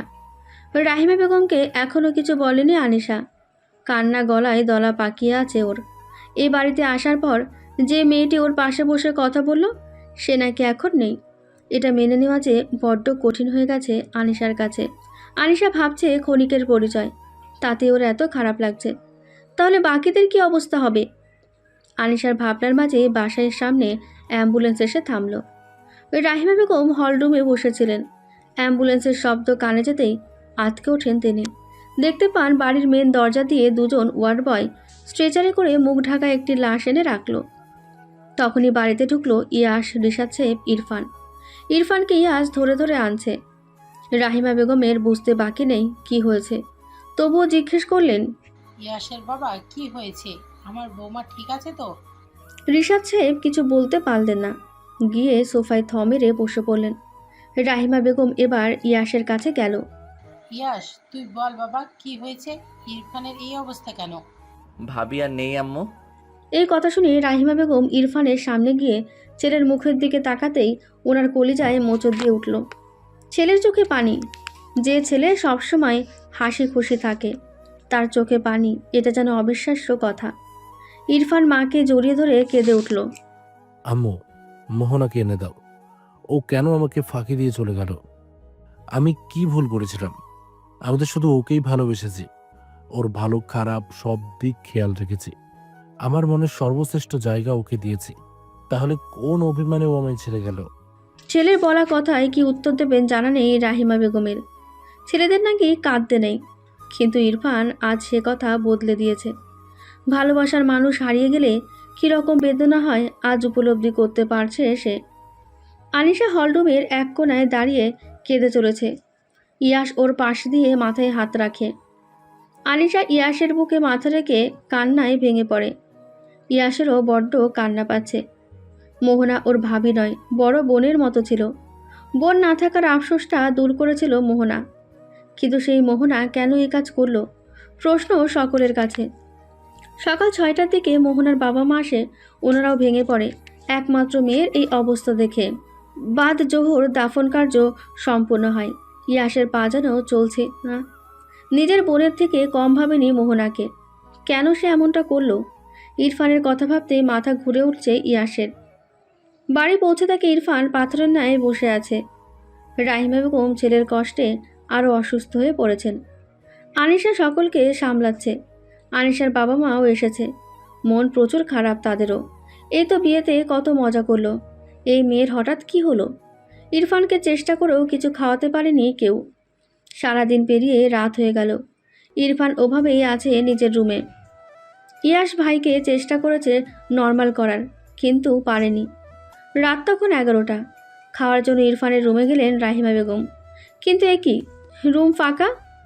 ইরফানকে না দেখতে পেয়ে রাহিমা বেগম ওয়াশরুম, বারান্দা সব জায়গা খুঁজলেন, কিন্তু পেলেন না। এবার তিনি সকলকে ডাকলেন। সবাই এসে অনেক খোঁজাখুঁজি করলো। পুরো বাড়ি খোঁজা হলো, ইরফানকে পাওয়া গেল না। কোথায় গেল? কেটে গেল 7 দিন। কোথাও ইরফানের খোঁজ মিলল না। পুলিশও খুঁজে পেল না ইরফানকে। ইয়াস নিজে হন্যে হয়ে পুরো শহর খুঁজল, কিন্তু ফলাফল শূন্য। ইয়াস একদম ভেঙে পড়ল। একদিকে ভাবির মৃত্যু, আবার অন্যদিকে ভাইয়ের নিখোঁজ হওয়া। সব মিলিয়ে ভেঙে পড়েছে ইয়াস। কিভাবে কি করবে কিচ্ছু বুঝতে পারছে না। কয়েকদিন পর মোহনার কবরের পাশে বসে আছে ইরফান। এক ধ্যানে তাকিয়ে আছে কবরের দিকে। একটি দীর্ঘশ্বাস নিয়ে ইরফান বলে উঠল, কেন করলে তুমি এমনটা মোহ? অনেক ভালোবাসতাম তোমায়, কিন্তু আমার ভালোবাসা দিয়ে তোমার অতীত ভোলাতে পারিনি। তোমার ভেতরে যে এত দুঃখ ছিল সেটা কখনোই বুঝতে পারিনি। কথাগুলো বলতেই চোখ দিয়ে পানি গড়িয়ে পড়ল। কাল রাতে রুমে বসেছিল ইরফান, তখনই ওর চোখ যায় ড্রেসিং টেবিলের সামনে রাখা মোহনার ফোনের দিকে। ইরফান উঠে গিয়ে ফোনটা নেয়। লক না থাকায় ফোন খুলতে বেশি বেগ পেতে হয়নি ইরফানকে। কল হিস্টোরি চেক করতেই কপালে ভাঁজ পড়ে ইরফানের। একটা নাম্বার থেকে বেশ কয়েকবার ফোন এসেছে এবং মোহনার সুইসাইড করার আগ মুহূর্তেও সেই নাম্বারে মোহনা নিজেই ফোন দিয়েছিল। খটকা লাগা শুরু হয় ইরফানেরও। ও সেই নাম্বারটা কার জানার চেষ্টা করে, কিছুতেই বুঝতে পারে না। অবশেষে ইরফানের মনে পড়ে ইয়াসের বিয়ের দিন থেকে মোহনা ছিল অন্যমনস্ক। ইরফান এবার ইয়াসের বিয়ের ভিডিও করা ছিল কিছু, সেগুলো ভালো করে দেখতে থাকে।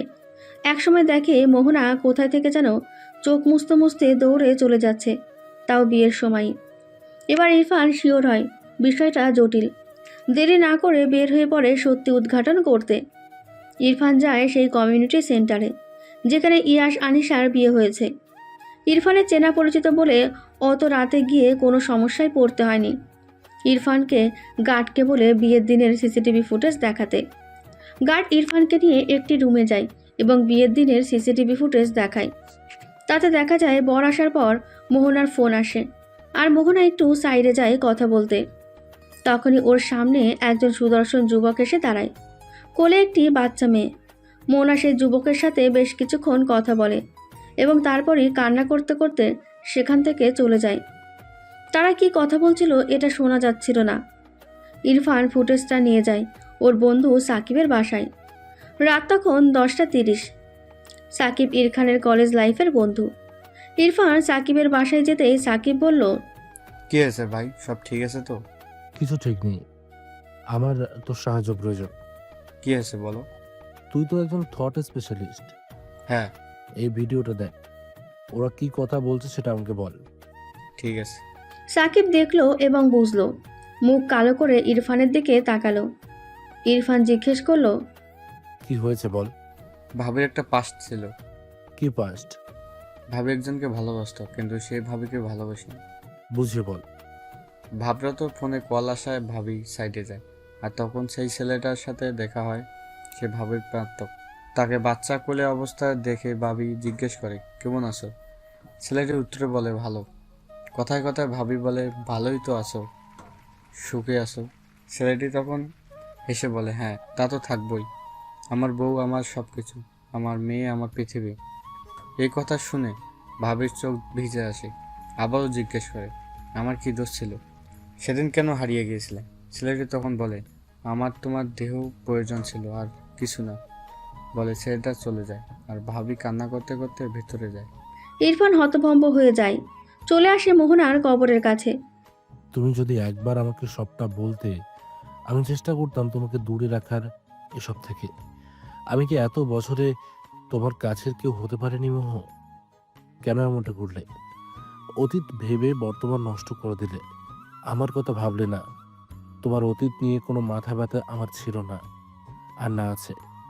তুমি আগে যা করেছো, কিন্তু এখন তো তুমি আমার বউ ছিলে, আমার সারা জীবনের পথ চলার সঙ্গী। আমার কথা একবারও মনে পড়লো না? আমি কিভাবে থাকবো এটা একবারও ভাবলে না? আমি যে শুধু তোমাকেই ভালোবাসি মোহ, প্লিজ ফিরে এসো। কবরের সামনে হাঁটু গেড়ে বসে কথাগুলো বলছে ইরফান। আকাশ মেঘলা, বৃষ্টি এসে ভিজিয়ে দিচ্ছে ওকে। ওর কোনো হেলদোল নেই। সারা দিন কেটে সন্ধ্যে হয়ে গেল। ইরফান ওভাবেই আছে। এবার উঠে টলমলো পায়ে কোথাও চলে গেল। পরের দিন কোন এক অফিসের সামনে দাঁড়িয়ে আছে ইরফান, কারোর অপেক্ষা করছে। কিছুক্ষণের মাঝেই একজন এসে ইরফানের সামনে দাঁড়ালো। সে হলো মাহিম, মোহনার প্রাক্তন। মাহিম এসে জিজ্ঞেস করে, বলুন কেন ডেকেছেন? আপনি মাহিম? জি। আমি ইরফান চৌধুরী, মোহনার হাজব্যান্ড। বেশ অবাকই হলো মাহিম ইরফানের কথা শুনে। নিজেকে সামলে নিয়ে বলল, জি বলুন, কি বলবেন? আপনি জানেন মোহনা আর নেই? কি? এরপর সবটা বলে ইরফান মাহিমকে মোহনার সুইসাইড করা থেকে শুরু করে ও সব খোঁজ করেছে সেগুলো বলে। সব শুনে মাহিম বলে, আই এম সরি, আমি বুঝতে পারিনি আমার কথায় হার্ড হয়ে মোহনা এমন একটা কাজ করবে। ইটস ওকে, আমি আসি। অনেক ইচ্ছে ছিল তোমার সাথে দেখা করার। যাকে পাগলের মতো ভালোবেসেছিলাম সে তো আমাকে মনের মধ্যে রেখেছিল। আমি শালা এতই বোকা ছিলাম যে বুঝতেই পারলাম না। বাট ইউ নো মাহিম, আমি ওকে এখনো চাই পাগলের মতো। ওর পাশ নিয়ে আমার কোনো মাথা ব্যথা ছিল না, আর থাকবেও না। ওর জায়গা আমার এখানে ছিল, আর থাকবে। কতগুলো বলে হাতের কনুই দিয়ে চোখ মুছে চলে যেতে থাকে ইরফান। মাহিম ডাকে, কিন্তু ইরফান পেছন ফিরে তাকায় না। মাহিমের খারাপ লাগে ইরফানের জন্য, মনে মনে বলে, স্যালুট ব্রো, তোমার মতো ভালোবাসতে পারা মানুষ এই পৃথিবীতে খুব কমজনই আছে। কেটে গেল বেশ কয়েক মাস, ইরফানের কোনো খোঁজ নেই। ইয়াশ ভাইকে না পেয়ে ইয়াশ অনেকটাই ভেঙে পড়েছে। রাহিমা বেগম চুপচাপ হয়ে গেছে, আগের মতন কথা বলেন না, হাসে না। রিশাদ সাহেবও চুপচাপ। সবটা কেমন যেন হয়ে গেল। আনিশা মনমরা হয়ে আছে। বিয়ে হয়ে আসার পর এগুলো দেখে ও নিজেও বেশ ঘাবড়ে গিয়েছে। আজ বিয়ের 6 মাস পূর্ণ হয়েছে, আপনাকে আজ আমি সারপ্রাইজ দিতে চাই। মনে মনে কথাগুলো ভেবে আনিশা নিজেই হাসলো। তারপর কাজে লেগে পড়ল। ইয়াসের কলেজ থেকে আসতে সন্ধ্যা হয়ে গেল। কাজ ছিল, তার ওপর পুলিশ স্টেশন যেতে হয় ওকে ইরফানের খোঁজ করতে। প্রতিদিনের মতো আজও ইরফানের কোনো খোঁজ না পেয়ে নিরাশ হয়ে বাড়ি ফিরল ইয়াস। বাড়ি এসে প্রথমে বাবা মার সাথে দেখা করে রুমে আসতেই দেখতে পেল খুব সুন্দর করে সাজানো রুমটা। ইয়াসের অজান্তেই ওর মুখে হাসি ফুটল। পায়েলের ঝুনঝুন শব্দে ইয়াস খুঁজতে লাগলো কোথা থেকে শব্দটা আসছে। রুমের মাঝখানে আসতেই পেছন থেকে কেউ ওকে জড়িয়ে ধরল। Happy 6 months anniversary. আজ 12 তারিখ। আপনি তো ভুলেই গেছেন। আরে না, তা না। বুঝি। কথার মাঝেই ফোন বেজে উঠল আনিশার। ফোনের কাছে গিয়ে ফোন স্ক্রিনে তাকাতে দেখল ওর ভাই ফোন করেছে। ফোন রিসিভ করে কান নিতেই আনিশা থ হয়ে গেল, কারণ ফোনের উপাস থেকে ওর ভাই বলল, আপু তাড়াতাড়ি আয়, আম্মু আব্বুর ঝগড়া হয়েছে আর আম্মু বাসা ছেড়ে নানু বাড়ি চলে গেছে। বাবা বলেছে সন্ন্যাসী হয়ে যাবে। কি? তুই তাড়াতাড়ি আয়, আমি বাবাকে আটকাচ্ছি। বলে ফোন কেটে দিল আনিশার ভাই। ইয়াস জিজ্ঞাসু দৃষ্টিতে তাকিয়ে আছে। আনিশা সবটা বলতেই ইয়াস বলল, তাহলে দ্রুত যাও, আমি পৌঁছে দেই। না, তুমি থাকো, বাবা মার তোমাকে দরকার, আমি গাড়ি নিয়ে যাচ্ছি। ঠিক আছে। আনিশা দ্রুত রেডি হয়ে বেরিয়ে গেল। ইয়াসের মুখ মলিন হয়ে গেল, চেঞ্জ করে নিল। নানু বাড়ি পৌঁছাতেই দেখল ওর মামা আবিদকে, বয়স 25। আনিশার মায়ের ছোট ভাই, পড়াশোনার জন্য ঢাকাতে ছিল এতদিন, কয়েকদিন আগে এসেছে। আনিশাকে দেখে আবিদ এগিয়ে এলো। আনিশা, তুই? অনেকদিন পর দেখলাম। হ্যাঁ মামা, কেমন আছো? এই তো ভালো। আম্মু কই মামা? আম্মু আপুর রুমে। কি হয়েছে হঠাৎ? আপুর বলা নেই কওয়া নেই হুট করে এলো। ওই এমনি, তেমন কিছু না, আমি আম্মুর কাছে যাই। আনিশা দ্রুত চলে গেল, ওর অস্বস্তি হচ্ছিল। আনিশা ওর নানুর রুমে গিয়ে দেখে ওর আম্মু বসে আছে। আনিশাকে দেখতেই ওর নানু বলে, তোমার আম্মুকে বোঝাও এই বয়সে সংসার ভাঙতে চায় কেন। আম্মা, আপনি জানেন না ওই লোক আমার সাথে ঝগড়া করে কোনো কারণ ছাড়া আমি থাকবো না। আনিশা এবার বলে, থেকো না বাবা, বনবাসে চলে যাচ্ছে। এই কথা শুনে আনিশার আম্মু বলে, কে যাবে? তোর বাবা একদিনও থাকতে পারবে না, ওসব আমার জানা আছে। তুই শ্বশুর বাড়ি ছেড়ে এখানে কি? জামাই কোথায়? তোমরা যা শুরু করেছো, দৌড়ে আসছি আমি। ইয়াস আসে নাই। ওমা, তুই একা আসবি কেন? এমনিতে ইয়াস বাবার উপর কত কাজের চাপ। আম্মু তুমি থামো, আমি প্রচুর ক্লান্ত। যা চেঞ্জ করে নে। আনিশা চেঞ্জ করতে গেল। দরজার আড়ালে দাঁড়িয়ে ওদের কথা এতক্ষণ শুনছিল আবিদ। বিকালে আনিশার আম্মু ইয়াসকে কল করে। আসসালামু আলাইকুম মামনি। ওয়ালাইকুম আসসালাম বাবা, কেমন আছো? এই তো আছি, আপনি কেমন আছেন? আছি কোনো রকম। ছেলে মেয়েরা ভালো না থাকলে আমি কিভাবে ভালো থাকি বলো? আচ্ছা শোনো, তুমি বরং চলে এসো। কোথায়? মামনি, কলেজে কাজ আছে। ঠিক আছে মামনি। আচ্ছা বাবা। মামনি, রাখছি। আমি জানি তোমাদের বিয়ের পর থেকে একের পর এক কাহিনী হয়ে আসছে, তোমাদের আলাদা সময় কাটানো উচিত। যদি সবটা ঠিক হয়, আল্লাহ আমার বাচ্চাগুলোকে ভালো রেখো সবসময়। মনে মনে কথাগুলো ভেবে শান্তির শ্বাস নিলেন আনিশার আম্মু। রাতে আনিশা বসে মুভি দেখছে, আবিদ সহ আরও কাজিনরা আছে। তখনই আনিশার ফোন বেজে ওঠে।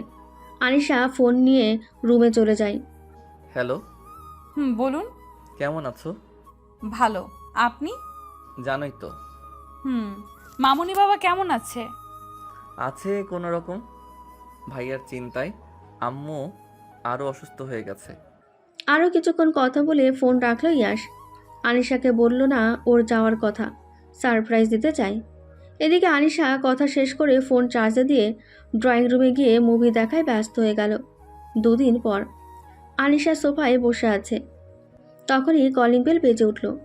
আনিশা উঠে দরজা খুলতেই এক দফা অবাক হলো, ইয়াশ এসেছে। ইয়াশ আনিশাকে জড়িয়ে ধরতে গেলেই আনিশা সরে দাঁড়ায়। ইয়াশ কিছু না বলে ভেতরে আসে। আনিশার আম্মু ইয়াশকে দেখে খুশি হয়ে যান। ইয়াশের সাথে কথা বলে আনিশাকে বলে, আনিশা, ইয়াসকে তোমার রুমে নিয়ে যাও। আনিশা মাথা নাড়িয়ে সম্মতি দেয়। রাত 11:54। আনিশা চুপ করে বেডে বসে আছে। সোফায় ইয়াশ বসে আছে, আনিশার দিকে তাকিয়ে আছে। আনিশা, কি হয়েছে বলবে? কি হবে? তোমাকে অন্যরকম লাগছে। কই? আচ্ছা বাদ দাও, চলো কালকে বাসায় যাই। কোন বাসায়? তোমার বাসায়। আমি ওই বাসায় আর যাব না। হোয়াট? কেন? দেখুন, আমি আপনার সাথে থাকবো না, আমি ডিভোর্স চাই। সব সম্পর্কের একটা বাঁধন থাকে, কিন্তু আমাদের নেই। বিয়ের পর থেকে একটার পর একটা প্রবলেম। আমি আর পারছি না ইয়াশ, প্লিজ আপনি আমাকে মুক্তি দিন। আমারও জীবন, আমি পারছি না এইভাবে থাকতে। আনিশার কথায় ইয়াশ থ হয়ে গেছে। আনিশার দিকে কিছুক্ষণ তাকিয়ে থেকে মেকি হাসলো ইয়াশ। আসলেই তো, তোমার কি দোষ? সব আমার ভাগ্য। ঠিক আছে, তুমি যা চাও তাই হবে। বলে শার্ট চেঞ্জ করে রুম থেকে বেরিয়ে গেল ইয়াশ। আনিশা মাথা ধরে বসে আছে, ওভাবেই ঘুমিয়ে পড়ে এক সময়। তখন আবিদ রুমে প্রবেশ করে। আনিশার মাথায় হাত বুলিয়ে দিয়ে চাদর টেনে লাইট অফ করে চলে যায়। 15 দিন পর সারা রাত কেটে ভোরের আলো ফুটতে শুরু করেছে ধরণীর বুকে। নতুন ভোর, নতুন আলো। কিন্তু কেউ একজন রাস্তার এক সাইডে বসে আছে।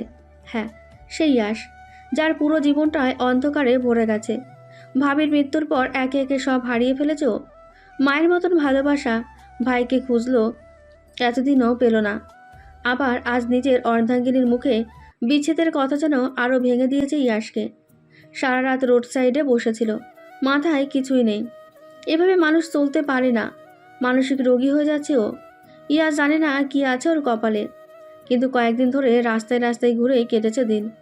রাত কেটেছে নির্ঘুম, পথ শিশুদের কষ্ট দেখে। কয়েকজনকে কম্বল কিনে দিয়েছে। ইয়াশ বসেই ছিল, তখনই ওর ফোনে একটি কল এলো। হ্যালো, ইয়াসের সাথে কথা বলছি আমি। জি। কোথায় আপনি মিস্টার ইয়াস? কলেজে কেন আছেন না?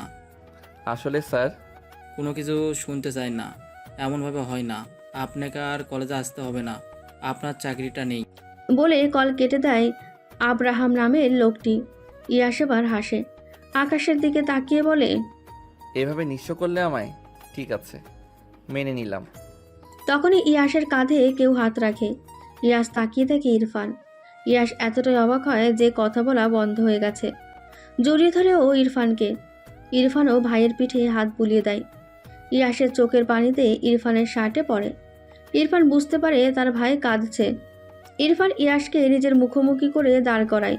ইয়াশ বলে, কোথায় ছিলে তুমি ভাইয়া? কত খুঁজেছি তোমায় জানো? আম্মু অসুস্থ হয়ে গেছে তোমার চিন্তায়। কেন এভাবে হারিয়ে গিয়েছিলে? একা থাকতে চেয়েছিলাম ভাই আমার। জীবনে এমন কিছু সময় আসে যখন মানুষ চায় সবার সাথে দূরত্ব বাড়াতে, নিজেকে একা করতে। আমিও তাই করেছি। মোহনার অতীত নিয়ে আমার সমস্যা ছিল না, কিন্তু 4 বছরের সংসারে একবারের জন্য আমার হয়নি।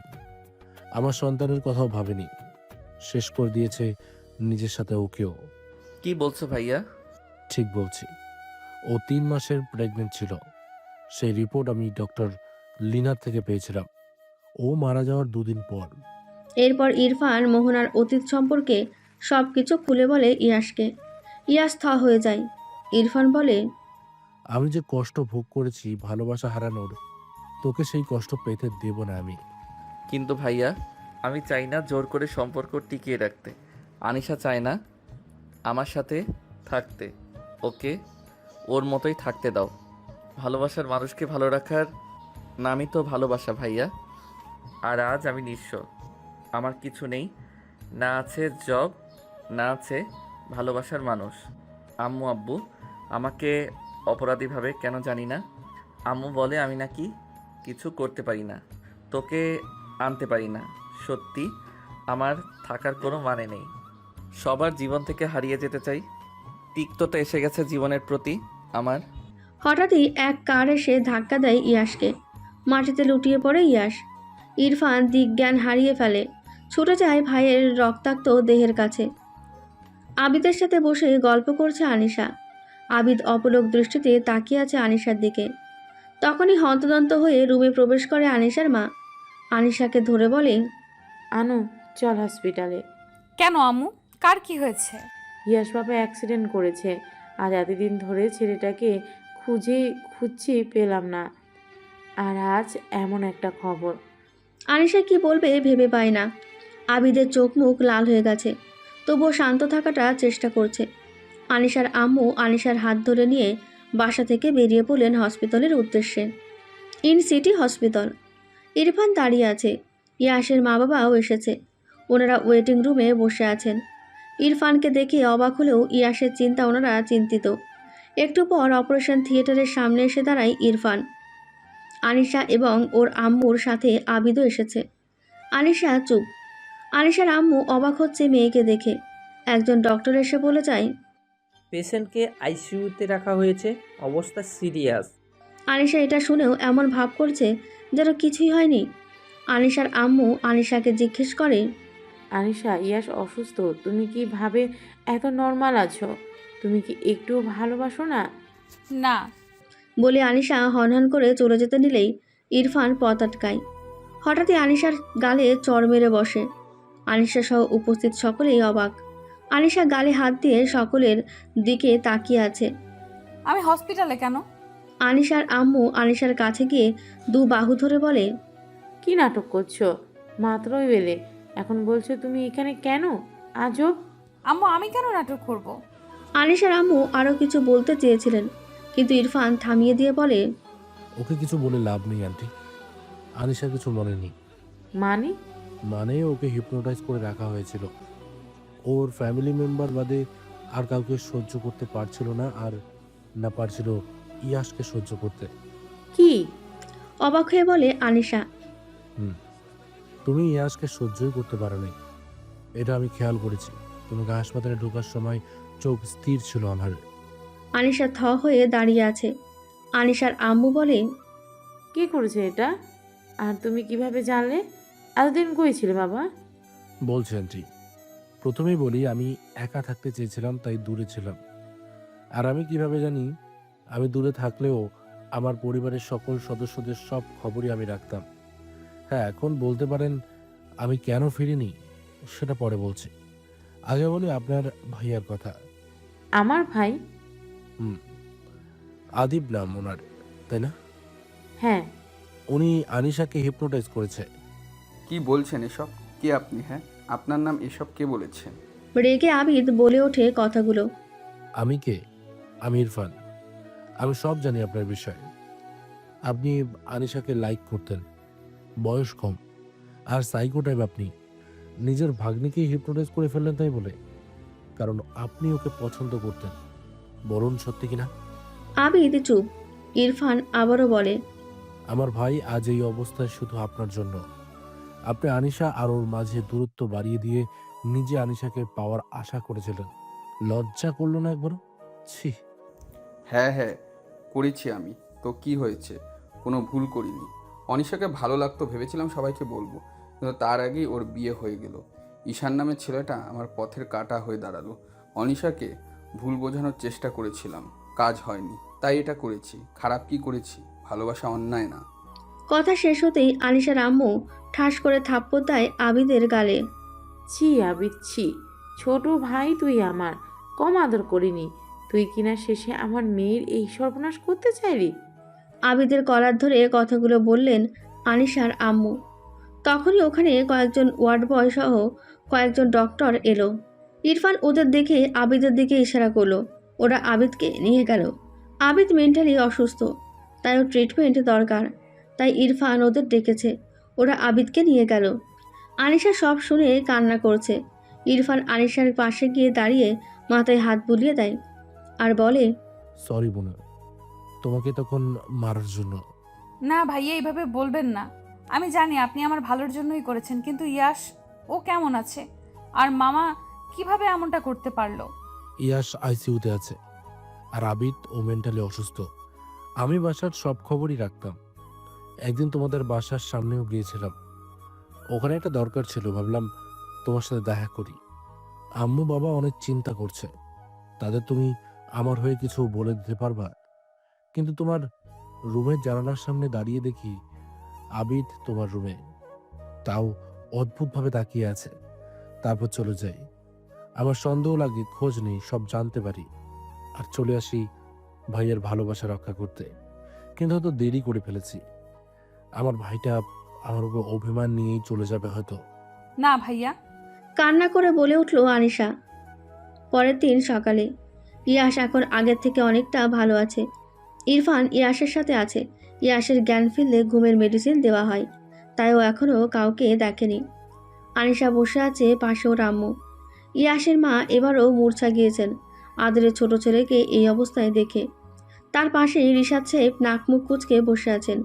ইরফান মায়ের কেবিনে এসে বাবাকে এভাবে বসে থাকতে দেখে বিচলিত কণ্ঠে বলে, কি হয়েছে বাবা? কোনো অসুবিধা? এভাবে মন খারাপ করে বসে আছো যে? রিশাদ সাহেব ছেলের মুখের দিকে তাকিয়ে চোখ ফিরিয়ে নিলেন। ঝাঁঝালো কণ্ঠে বললেন, তোমরা আমাকে শান্তি দিবে না বলে ঠিক করেছো হতচ্ছাড়াগুলো। তুমি হারিয়ে গেলে, তোমার ভাই এমন করলো, এখন তোমার মা মূর্ছা গিয়েছে, তাহলে আমি কেন এখনো সুস্থ আছি সেটাই তো বুঝতে পারছি না। ইরফান বুঝলো আবহাওয়া ভালো না, কিছু বলতে হবে। ইরফান বাবাকে তেল দিতে বলল, আবু, তুমি হলে ইয়াং, তুমি আমাদের থেকেও শক্তিশালী, আর তাই এখনো ভালো আছো। হতচ্ছাড়া, বেরো এখান থেকে। আর তোর ভাইয়ের জ্ঞান ফিরলে ডাকবি আমায়, একটা থাপ্পড় দিব ওকে। আমার হার্টের প্রবলেম বাড়ানোর জন্য এইসব কাহিনী শুরু করছে সব। হ্যাঁ। ইরফান চুপে সারে বেরিয়ে এলো। বাবার মেজাজ সেই লেভেলের খারাপ, কিছু বললেই ছ্যাদ করে উঠেছেন। কাল অবধি চুপসে ছিল। যেই ভোর রাতে শুনেছে ইয়াশ ভালো আছে, ব্যাস আগের ফর্মে ফিরেছেন। এদিকে মুখ কাঁদো কাঁদো করে ইয়াশের পাশে বসে আছে আনিশা। ইয়াশের জ্ঞান ফিরতেই চোখ পিটপিট করে তাকায়। আনিশাকে দেখে কপাল কুঁচকে তাকিয়ে আছে। আনিশা ইয়াশের জ্ঞান ফিরতে দেখে ডক্টরকে ডাকে। ডক্টর ইয়াশকে চেক আপ করে চলে যায়। ইরফান, আনিশা, আনিশার বাবা রিশাদ সাহেব এখন ইয়াশের কেবিনে উপস্থিত। আনিশা ইয়াশের মাথায় হাত বুলিয়ে জিজ্ঞেস করলো, কেমন লাগছে এখন তোমার? কে আপনি? ইয়াশের প্রশ্নে সকলে কপালে ভাঁজ পড়ল। তুমি আমায় চিনতে পারছো না? আব্বু দেখো, এই মহিলা আমায় তুমি করে বলছে। আনিশার মুখ কাঁদো কাঁদো হয়ে গেছে। রিশাদ সাহেব বুঝতে পারছেন না তার ছেলে কেন নিজের বউকে চিনতে পারছে না। তাজ্জব ব্যাপার। ইরফান ডক্টরকে ডেকে আনলো। ডক্টর জানালো, ওনার মাথায় আঘাত লেগেছে, আর তাই মেমোরি লস হয়েছে, যাকে বলে short time memory loss. Recent হওয়া বিষয়গুলো উনি ভুলে গেছেন। বলেই ডক্টর রুম থেকে বেরিয়ে যায়। রিশাদ সাহেব মাথায় হাত দিয়ে কেবিনে থাকা সোফায় বসে পড়েন। ইরফান কি বলবে ভাবছে, কারণ তার মা এই কথা শুনলে আবারও জ্ঞান হারাবে। আনিশা আর পারল না, শব্দ করে কেঁদে উঠল। রিফাত সাহেব মেয়েকে সান্ত্বনা দিচ্ছেন, আর ইয়াশ ফ্যালফ্যাল করে তাকিয়ে আছে। আনিশা কাঁদতে কাঁদতে বলছে, এটা কেমন কথা বাবা? বিয়ের পর 6 মাস সংসারই করতে পারলাম না, এখন সবটা ঠিক হলো আর এমনি এভাবে সব ভুলে গেল? ইয়াশ রিশাদ সাহেবের দিকে তাকিয়ে বলে, বাবা, এই মহিলাকে যেতে বলো, ফ্যাস ফ্যাস করে কাঁদছে শুধু। আমার রাগ লাগে মেয়েদের ন্যাকা কান্না দেখলে। আনিশা কান্না থামিয়ে বলল, আপনি আমায় মহিলা বলছেন কেন? আমি এখনো মহিলা হইনি, আর নিজের বউকে চেনেন না, আর কি দেখতে হবে আমায়? এই জন্যই বিয়ে করতে চাইনি। ইয়াশ ভাবুক ভঙ্গিতে বলল, আমি আপনাকে বিয়ে করিনি তো। আনিশা এবারও জোরেই কেঁদে উঠল। ইরফান কি করবে ভাবছে, কারণ এর মধ্যে নার্স এসে বলে গেছে রাহিমা বেগমের জ্ঞান ফিরেছে এবং সে ইয়াশের সাথে দেখা করতে চায়। রিশাদ সাহেবের পাশে গিয়ে ইরফান বলল, বাবা, আমার জ্ঞান ফিরেছে। রিশাদ সাহেব অদ্ভুত দৃষ্টিতে তাকালেন ছেলের দিকে, যেন সে এক অদ্ভুত কথা বলেছে। হঠাৎই ইয়াশ বলল, আম্মু। সকলের দৃষ্টি এখন রাহিমা বেগমের দিকে। রাহিমা বেগম ইয়াশের কাছে এসে ছেলেকে জড়িয়ে ধরলেন। ইয়াশও মাকে জড়িয়ে ধরে রাহিমা বেগম কান্না জড়িত কণ্ঠে বলল, আমাকে মাফ করে দে বাবা, অনেক কথা বলেছি, আমি ভুলেই গিয়েছিলাম তোরা দুজনেই যে আমার কলিজার টুকরো, তোদের কারোর কিছু হলে যে আমার বুকে এসে লাগে। আম্মু এমনভাবে বলছো কেন? ইয়াশ আর রাহিমা বেগম কথা বলছেন। রিশাদ সাহেব ইরফানের হাত ধরে নিচু করে কানে কানে বললেন, একটা চেয়ারের ব্যবস্থা করো তোমার মায়ের বসার জন্য। কেন আব্বু? আম্মু তো ভাইয়ার বেডের পাশেই বসে আছে, পরে এখানে এসে বসবে, চেয়ার লাগবে না। ওরে হতচ্ছাড়া! আর বলতে পারলেন না, তার আগে শোরগোল শুরু হলো। রাহিমা বেগম আবারও মূর্ছা গেলেন। ছেলে তার বউকে চিনতে পারছে না, এমনকি তাকেও সন্দেহ করছে সে নাকি আগের থেকে শুকিয়ে গেছে, তাই সে তার মা কিনা এটা নিয়ে ইয়াস সন্দেহ করছে। রাহিমা বেগম এই শখ নিতে পারেনি, তাই আবারও মূর্ছা গেলেন। ইরফান অসহায়ভাবে বাবার দিকে তাকালো। রিশাদ সাহেব ঝাঁঝালো কণ্ঠে বলল, বলেছিলাম না আমি। 15 দিন পর আজ ইয়াসকে বাসায় আনা হয়েছে। সবই ঠিকঠাক, তবে রাহিমা বেগম মুখ ভার করে আনিশাকে নিয়ে ড্রয়িং রুমে বসে আছেন। আনিশাও ভাবছে, এ কেমন জামাই হলো তার, নিজের বউকে ভুলে গেল, কি সাংঘাতিক কথা। ইয়াস এসে রুমে গিয়ে দরজা দিয়েছে। রিশাদ সাহেব মনোযোগ দিয়ে পেপার পড়ছেন। ইরফান কফির মগ হাতে নিয়ে গার্ডেনের দিক থেকে আসতেই সবাই এভাবে বসে থাকতে দেখে ভ্রু কুঁচকে ফেলল। আম্মু, ভাবি। কেউ কোনো জবাব দেয় না। রিশাদ সাহেব বলল, বাড়িটা সার্কাস হয়ে গেছে, এখন আরো কি কি দেখবো কে জানে। ইরফানের হাসি পেল, তবুও কন্ট্রোল করলো। রাহিমা বেগম বলল, তুমি এসব রাখো। আমার কথা হলো, ডক্টরকে কেন কিছু বললে না? এই ডাক্তার কিছু করেছে? না হলে আমার অমন ভোলাবালা ছেলে এভাবে বউ আর মাকে কেন ভুলবে? তোমার কি মনে হয় ইয়াসের মা আমি কোনো ষড়যন্ত্র করেছি? করতেই পারো। ছেলে মা পাগল কি না তোমার তো সহ্য হয় না, তাই বলে এই মাসুম বউটার কথা ভাববে না? ইরফান কপাল চাপড়ালো। কেন এসে কথা বলল? এখন এরা ঝগড়া শুরু করে দিয়েছে। যদিও ভালোই লাগছে, বাড়িটা আগের মতন হয়ে গেছে। বিকেল 5টা। ইয়াস ঘুম থেকে উঠে এসে দেখে সবাই ঘুম। আনিশা সোফায় বসে মুভি দেখছে। ইয়াস এসে ওকে বলল, এই যে আপু, আমায় খাবার বেড়ে দিন তো। আনিশা একবার ইয়াসের দিকে তাকালো, তারপর পাশে রাখা নিজের ফোন স্ক্রিনে নিজেকে একবার দেখে নিল। না, তাকে তো আপু বা মহিলা এমনটা লাগছে না। তাহলে কেন ইয়াস থেকে বারবার এমন করে বলছে? দুঃখী দুঃখী মুখ করে নিয়ে গেল খাবার গরম করতে। ইয়াস খাচ্ছে, আনিশা পাশে বসে আছে। একটু পরপর নাক টেনে কান্না করছে। ইয়াস খাওয়া রেখে আনিশার দিকে তাকিয়ে বলল, আপনি কি ছাগা খেয়েছেন আপু? আপনার বয়ফ্রেন্ড আপনাকে ছেড়ে গেছে, তাই এভাবে কাঁদছেন? আনিশা ছ্যাদ করে উঠল ইয়াসের কথাই। লজ্জা লাগে না? হ্যাঁ, নিজের বউকে চিনেন না? আমি বিয়ে করিনি তো। আর যদি আপনি আমার বউ হতেন, তুমি করে বলতেন আপনি না, তাই না? কি খাচ্চর আপনি! হসপিটালে তুমি বলছিলে বলে কম কথা শোনাননি। আমি বুঝে গেছি আমাকে দিয়ে সংসার হবে না। আনিশা উঠে চলে গেল। ইয়াস একটা দীর্ঘশ্বাস ছেড়ে বলল, নারী মানে এক অদ্ভুত চরিত্র। আমি ভালো কথা বলেছিলাম আর আমাকে ঝাড়ি দিল। ভালো মানুষের দাম নেই সমাজে। বলে খাওয়ায় মনোযোগ দিল ইয়াস। রাতে খাওয়া দাওয়া শেষে যে যার রুমে ঘুমোতে গেছে। আনিশাও ইয়াসের রুমে এসে কাবার থেকে একটা গোলাপি রঙের টুপিস নিয়ে চেঞ্জ করতে গেল। ইয়াস বারান্দায় তখন। চেঞ্জ করে এসে তাকে ইয়াস শুয়ে পড়েছে। আনিশা লাইট অফ করে ইয়াসের পাশে গিয়ে শুয়ে পড়ে। রাত প্রায় 3:30-এর কাছাকাছি। তখন এক চিৎকারে লাফিয়ে ওঠে আনিশা। ইয়াস অবাক হয়ে ওর দিকে তাকিয়ে আছে। আর আনিশা তখন বলল, কি হয়েছে, চেঁচাচ্ছেন কেন এত রাতে? আপনি তো আপু সুবিধার না, এত রাতে আমার রুমে কেন? আমার সব কেড়ে নিতে এসেছেন? ছি ছি, পুরুষ নির্যাতন আইন নেই বলে এভাবে আপনি আমার রুমে আসবেন? আনিশা তবদা খেয়ে গেছে ইয়াসের কথা শুনে। এটা কি বলে এই লোক? আনিশা বলে, আপনি তো আচ্ছা বদলোক। হ্যাঁ, বউ আমি আপনার, এত অপবাদ একদম দিবেন না। আর যদি একটা আওয়াজও করেছেন তো সত্যি আপনার সব কেড়ে নেব, বদলোক একটা। আনিশা কথাগুলো বলে পাশ ফিরে শুয়ে পড়ে। ইয়াস মনে মনে বলে, মেয়ে মানুষ ভালো না, কথায় কথায় ছ্যাট করে ওঠে। ঘুমিয়ে পড়ে ও। পরের দিন সকাল 9টা বাজে।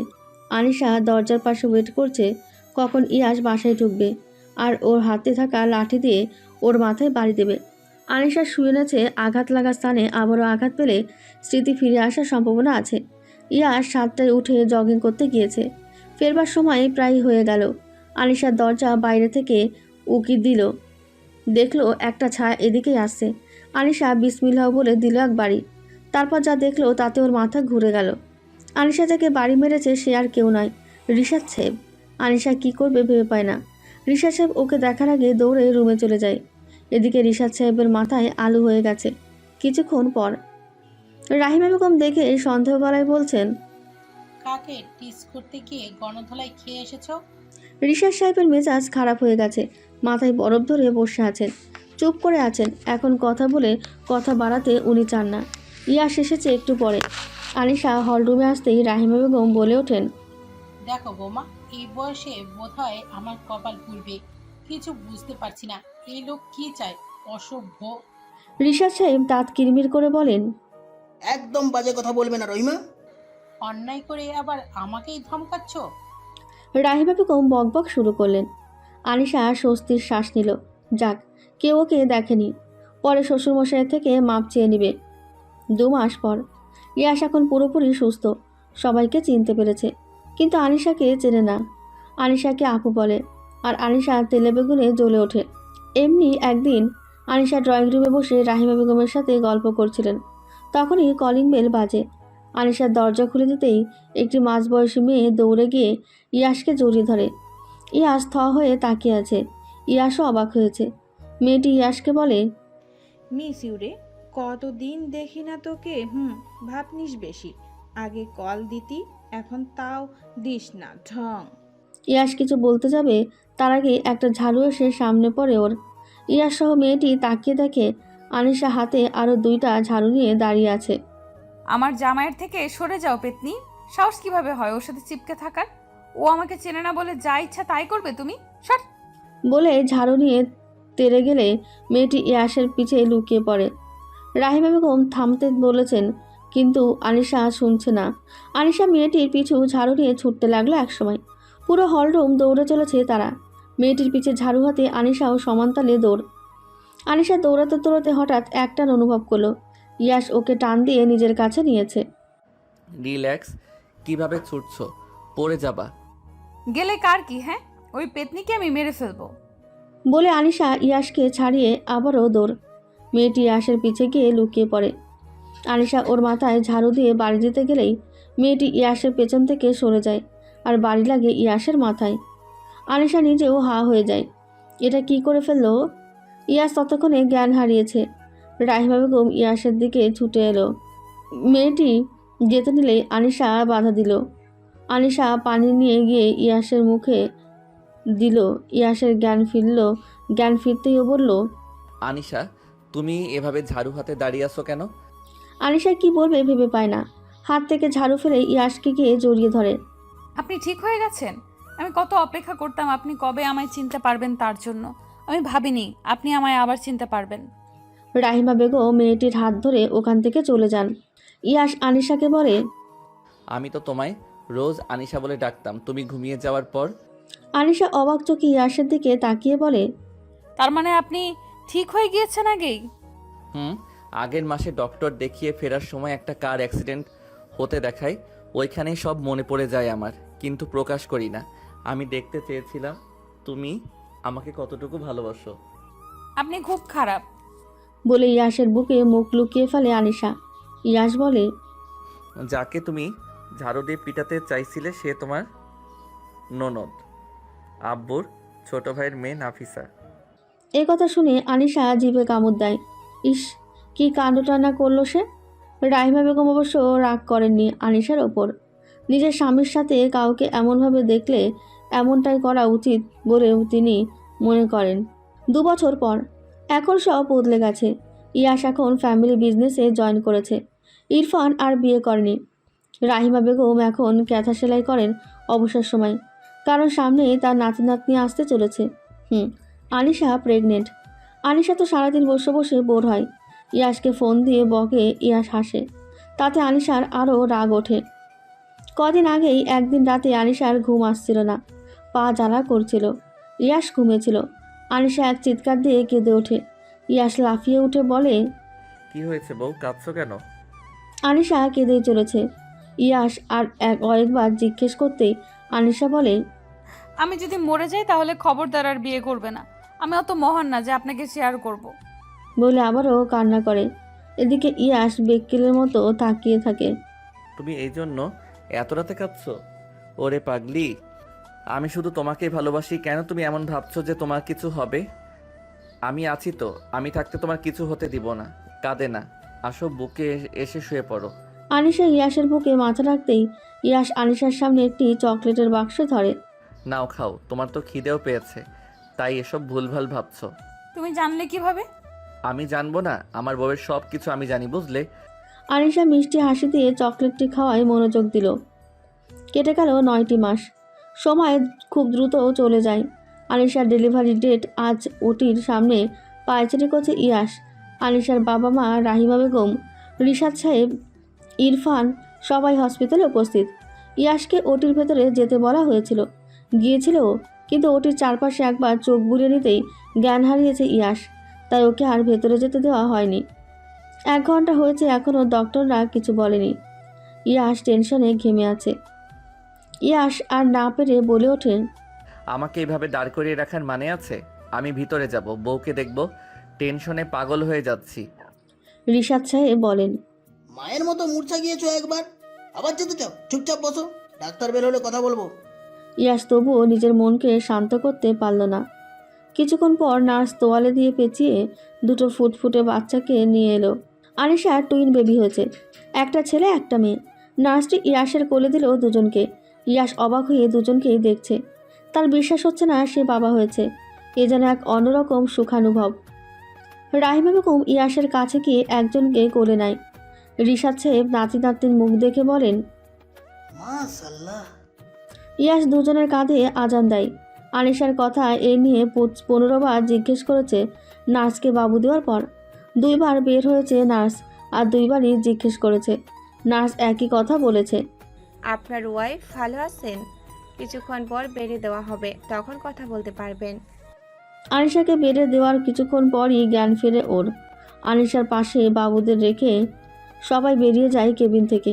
ইয়াশ থেকে যায়। ইয়াশ আনিশার কপালে ঠোঁট ছুঁয়ে বলে, ধন্যবাদ ওয়াইফি, আমাকে পূর্ণ করে দেওয়ার জন্য। আনিশা উত্তরে মিষ্টি হাসে, বলে, আর যদি আমার কিছু হয়ে যেত তাহলে ওদের আপনার একা মানুষ করতে হতো। হুশ, এসব বলবে না, কিছু হবে না। অনেক বাধা পেরিয়ে এক হয়েছি আমরা। আল্লাহ আমাদের আলাদা করবেন না। তোমাতেই সীমাবদ্ধ আমি, তোমার কিছু হতেই পারে না, এমন কথা আর বলবে না। আনিশা কিছু বলে না। ইয়াশ বাবুদের সাথে খেলছে। আনিশা মন ভরে দেখছে, এ যেন নতুন এক ইয়াশ। এখন থেকে হেসে খেলে আনন্দে কাটবে ওদের জীবন। অনেক বাধা পেরিয়ে এক হয়েছে ওরা। আবারও হয়তো কোনো গল্পে ওদের দেখা মিলবে নতুন রূপে। ততদিন সবাই ভালো থাকবেন, ওদের জন্য দোয়া করবেন।